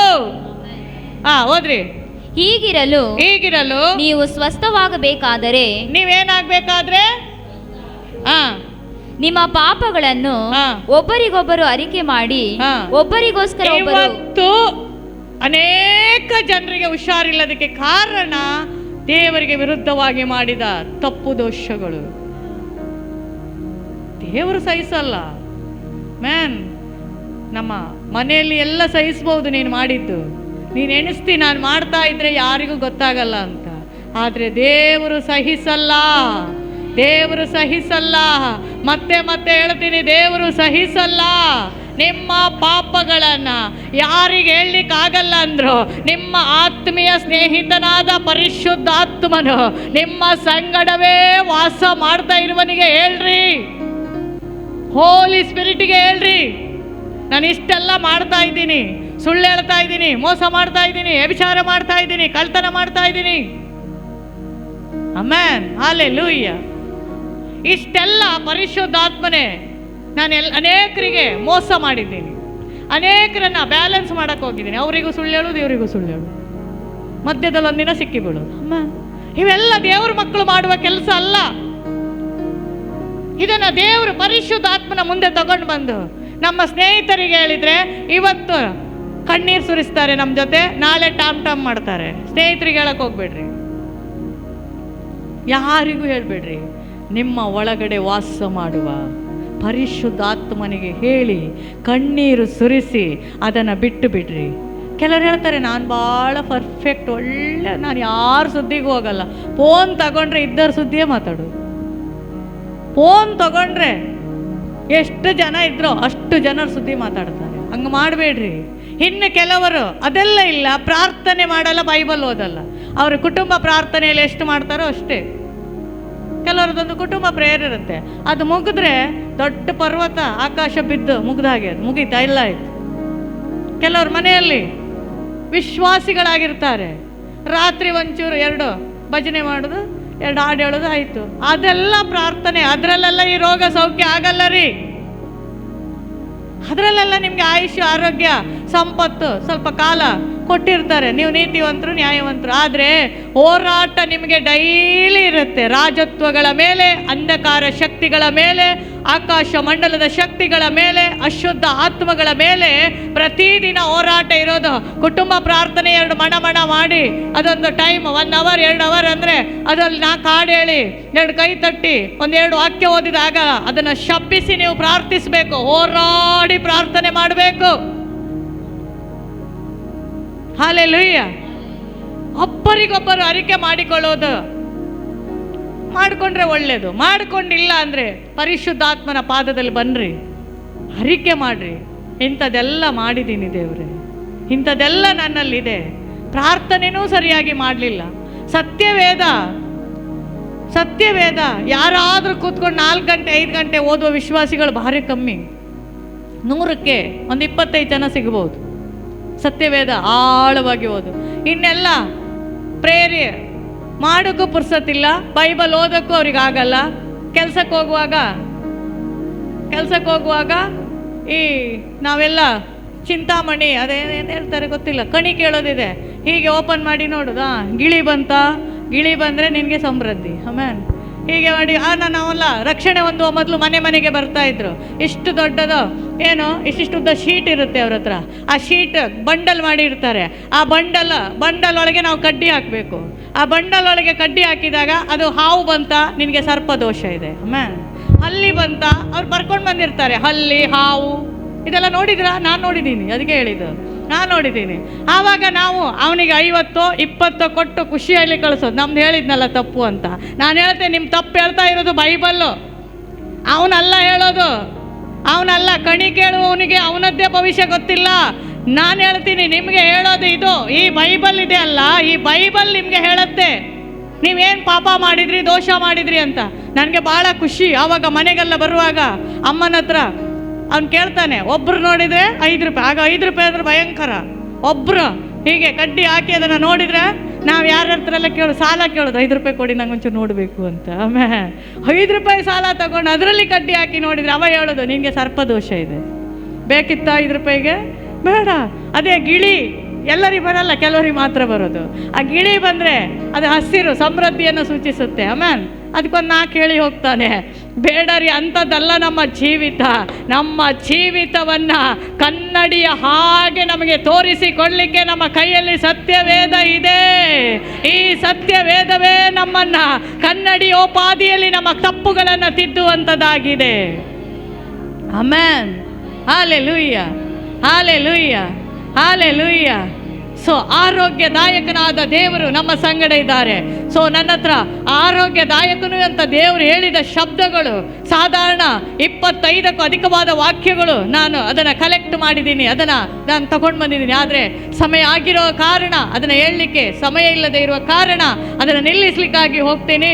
ಅದು ಆ ವಾಕ್ಯ ಒಂದು ಓದೋಣ. 5:16 ಯಾಕೋಬ ಓದಿ ಮತ್ತೆ ನಾವು ಅದನ್ನು ಮುಗಿಸ್ಲಿಕ್ಕಾಗಿ ಹೋಗೋಣ. ನೀವು ಸ್ವಸ್ಥರಾಗಬೇಕಾದರೆ ನಿಮ್ಮ ಪಾಪಗಳನ್ನ ಒಬ್ಬರಿಗೊಬ್ಬರು ಅರಿಕೆ ಮಾಡಿ. ಯಾವಾಗ್ಲೋ ಮಾಡಿದ್ದಿರ್ಬಹುದು. ಈಗ ಹೇಳಕ್ಕೆ ಹೆಂಡತಿ ಹತ್ರ ಹೇಳಕ್ ನಾಚಿಕೆ ಆಗುತ್ತೆ, ಗಂಡನ ಹತ್ರ ಹೇಳೋಕ್ಕೂ ನಾಚಿಕೆ ಆಗುತ್ತೆ. ಮತ್ತೆ ಯಾರಿಗೆ ಹೇಳೋದು? ಅವತ್ತು ಮಾಡಿದ್ದು, ಅವತ್ತೊಂದು ತಪ್ಪು ಮಾಡಿದ್ದೀವಿ, ಇವತ್ತು ಹೆಂಗೆ ಹೇಳೋದು ಗಂಡನ ಹತ್ರ? ಬೇಡ, ಹೆಂಡತಿ ಹತ್ರ ಹೆಂಗೆ ಹೇಳೋದು? ಹೋಗ್ಲಿ, ಮಕ್ಕಳ ಹತ್ರ ಹೇಳಲಿಕ್ಕಿದ್ಯಾ? ಮಕ್ಕಳು ನಮ್ಮನ್ನು ಒಂಥರ ನೋಡ್ತಾರೆ. ಆ ಕಾರಣಕ್ಕೆ ನಿಮಗಾಗಿ ಒಬ್ಬ ಪರಿಶುದ್ಧಾತ್ಮನಿದ್ದಾನೆ, ಅವನ ಹತ್ರ ಬನ್ರಿ, ಹೇಳ್ಕೊಳ್ರಿ. ಸ್ವಾಮಿ, ಒಂದು ಕಾಲದಲ್ಲಿ ನಾನು ಹಿಂಗೆ ಮಾಡಿದ್ದೀನಿ, ಅದು ಆವತ್ತೇ ನಂಗೆ ಸಿಗಲಿಲ್ಲ, ಇವತ್ತು ನನ್ನ ಶರೀರದಲ್ಲಿ ಬಾಧೆಗಳು ಉಂಟಾಗ್ತಾ ಇದೆ. ಅವತ್ತು ನಾನು ಪ್ರಾರ್ಥನೆಗೆ ಕರೆದಾಗೆಲ್ಲ ಹೋಗಲೇ ಇಲ್ಲ ದೇವ್ರೆ, ನಂಗೆ ಸಮಯ ಇತ್ತು, ನನ್ನ ಹತ್ರ ವಾಹನ ಇತ್ತು, ಆದರೂ ನಾನು ಹೋಗ್ಲಿಕ್ಕಾಗಲಿಲ್ಲ. ಆದರೆ ಇವತ್ತು ನಾನು ಹೇಳ್ತೀನಿ, ನನ್ನನ್ನು ಕ್ಷಮಿಸು ದೇವರೇ, ನನ್ನನ್ನು ಕ್ಷಮಿಸು, ಒಂದು ಸ್ವಸ್ಥತೆಯನ್ನು ನನಗೆ ಕೊಡು ಎನ್ನುವುದಾಗಿ ನಾವು ಕೇಳೋಣ. ಎಲ್ಲರೂ ತಟ್ಟನೆ ಎದ್ದು ನಿಂತು ದೇವರ ಸಮ್ಮುಖದಲ್ಲಿ ಒಬ್ಬರಿಗೊಬ್ಬರು ಅರಿಕೆ ಮಾಡುತ್ತಾ ಪರಿಶುದ್ಧಾತ್ಮನ ಸಂಗಡ ನಮ್ಮ ಎಸ್ ಹೇಳ್ರಿ ಹೇಳ್ರಿ ಹೇಳ್ರಿ ಪರಿಶುದ್ಧಾತ್ಮನ ಸಂಗಡ ಹೇಳ್ರಿ. ನಿಮ್ಮ ಸ್ವಭಾವವನ್ನು ದೇವ್ರ ಹತ್ರ ಹೇಳ್ರಿ. ದೇವ್ರೇ, ನೀನು ಮಾಡಬೇಡ ಅಂದದ್ದು ನಾನು ಮಾಡಿದೆ, ನೀನು ಹೇಳ್ಬೇಡ ಅಂದದ್ದು ನಾನು ಹೇಳಿದೆ, ನೀನು ಚಾಡಿ ಹೇಳ್ಬೇಡ ಅಂದೆ ನಾನು ಹೇಳಿದೆ. ಅಪ್ಪ, ನಾನು ವಿರುದ್ಧವಾಗಿ ಮಾತನಾಡಿದೆ, ಸೇವಕರಿಗೆ ವಿರುದ್ಧವಾಗಿ ಮಾತನಾಡಿದೆ, ವಿಶ್ವಾಸಿಗೆ ವಿರುದ್ಧವಾಗಿ ಮಾತನಾಡಿದೆ, ಸತ್ಯವೇದಕ್ಕೆ ವಿರುದ್ಧವಾಗಿ ಮಾತನಾಡಿದೆ, ನಿನ್ನ ವಾಕ್ಯಕ್ಕೆ ಗುಣಗುಟ್ಟಿದೆ ದೇವರೇ. ಇವತ್ತು ನನಗೊಂದು ಕ್ಷಮಾಪಣೆ ಬೇಕು. ಕೇವಲ ಆರೋಗ್ಯದಲ್ಲಿ ಮಾತ್ರ ಅಲ್ಲ, ಎಲ್ಲ ವಿಷಯಗಳಲ್ಲಿ ಹೊಸ ವರ್ಷಕ್ಕೆ ಹೋಗುವ ಮೊದಲು ಒಂದು ಬಿಡುಗಡೆ, ಒಂದು ಸ್ವಸ್ಥತೆ ನನ್ನ ಮನಸ್ಸಿಗೂ, ನನ್ನ ಕುಟುಂಬಕ್ಕೂ, ನನ್ನ ಶರೀರಕ್ಕೂ. ಪ್ರಾರ್ಥಿಸಿರಿ, ಪ್ರಾರ್ಥಿಸಿರಿ. ಶಬ್ದ ತೆಗೆದು ಎಲ್ಲರೂ ಪ್ರಾರ್ಥಿಸಿರಿ. ಆರೋಗ್ಯದಾಯಕನಾದಂತಹ ದೇವರು, ಯೆಹೋವ ರಾಫನಾದಂತಹ ದೇವರು ಈ ಬೆಳಗಿನ ಜಾವದಲ್ಲಿ ನಿನ್ನೊಳಗಡೆ ಬರಲಿ. ಎಸ್ ಎಸ್ ಎಸ್ ಎಸ್ ಪ್ರಾರ್ಥಿಸಿರಿ ಮಕ್ಕಳುಗಳು, ಪ್ರಾರ್ಥಿಸಿರಿ. ನೀವು ಹೋಗುವಾಗಲೂ ಬರುವಾಗಲೂ ಆತನು ನಿಮ್ಮನ್ನು ಕಾಯುವಾತನಾಗಿದ್ದಾನೆ. ನಿನ್ನೆ ಕಂಡವರು ಇವತ್ತಿರೋದಿಲ್ಲ, ನಿನ್ನೆ ಕಂಡವರು ಇವತ್ತು ನಾವು ಕಾಣಲಿಕ್ಕಾಗಲ್ಲ. ಆದರೆ ದೇವರು ನಮ್ಮನ್ನು, ನಿಮ್ಮನ್ನು ಆಯುಷ್ ಆರೋಗ್ಯ ಕೊಟ್ಟು ಇಲ್ಲಿಯವರೆಗೆ ನಡೆಸಿದ್ದಾರೆ. ಪ್ರಾರ್ಥನೆ ಮಾಡದೇ ಇದ್ರೆ ಕ್ಷಮಿಸಿ ದೇವರೇ, ಕ್ಷಮಿಸಿ. ಆರಾಧನೆಗೆ ಹೋಗಲಿಲ್ಲ, ನನ್ನ ದೊಡ್ಡ ಜನರ ಹಾಗೆ ಆರಾಧನೆಗೆ ಹೋಗದೆ ಮನೆಯಲ್ಲೇ ಇರುವ ಕಾರಣ ಇವತ್ತು ನನ್ನನ್ನು ಬಿಡದೆ ರೋಗ ಕಾಡ್ತಾ ಇದೆ. ನಿನ್ನ ವಾಕ್ಯವನ್ನು ಹಗಲು ರಾತ್ರಿ ಧ್ಯಾನ ಮಾಡಲಿಲ್ಲ, ಧರ್ಮಶಾಸ್ತ್ರವನ್ನು ಧ್ಯಾನ ಮಾಡಲಿಲ್ಲ, ಇವತ್ತು ನನಗೆ ಅನಾರೋಗ್ಯ ಆಗಿದೆ. ಯೇಸುವೇ, ಆರೋಗ್ಯದಾಯಕನೇ, ನಾನೇ ಆರೋಗ್ಯದಾಯಕನೆಂದು ಹೇಳಿದ ದೇವರೇ, ಹಾಲೆಲೂಯ ಹಾಲೆಲೂಯ. ರಬ ರಬ ಶಂದರಾಧರ ಗಡ ರಮನತ್ಯ. Thank you lord. ನನ್ನ ಮನವೇ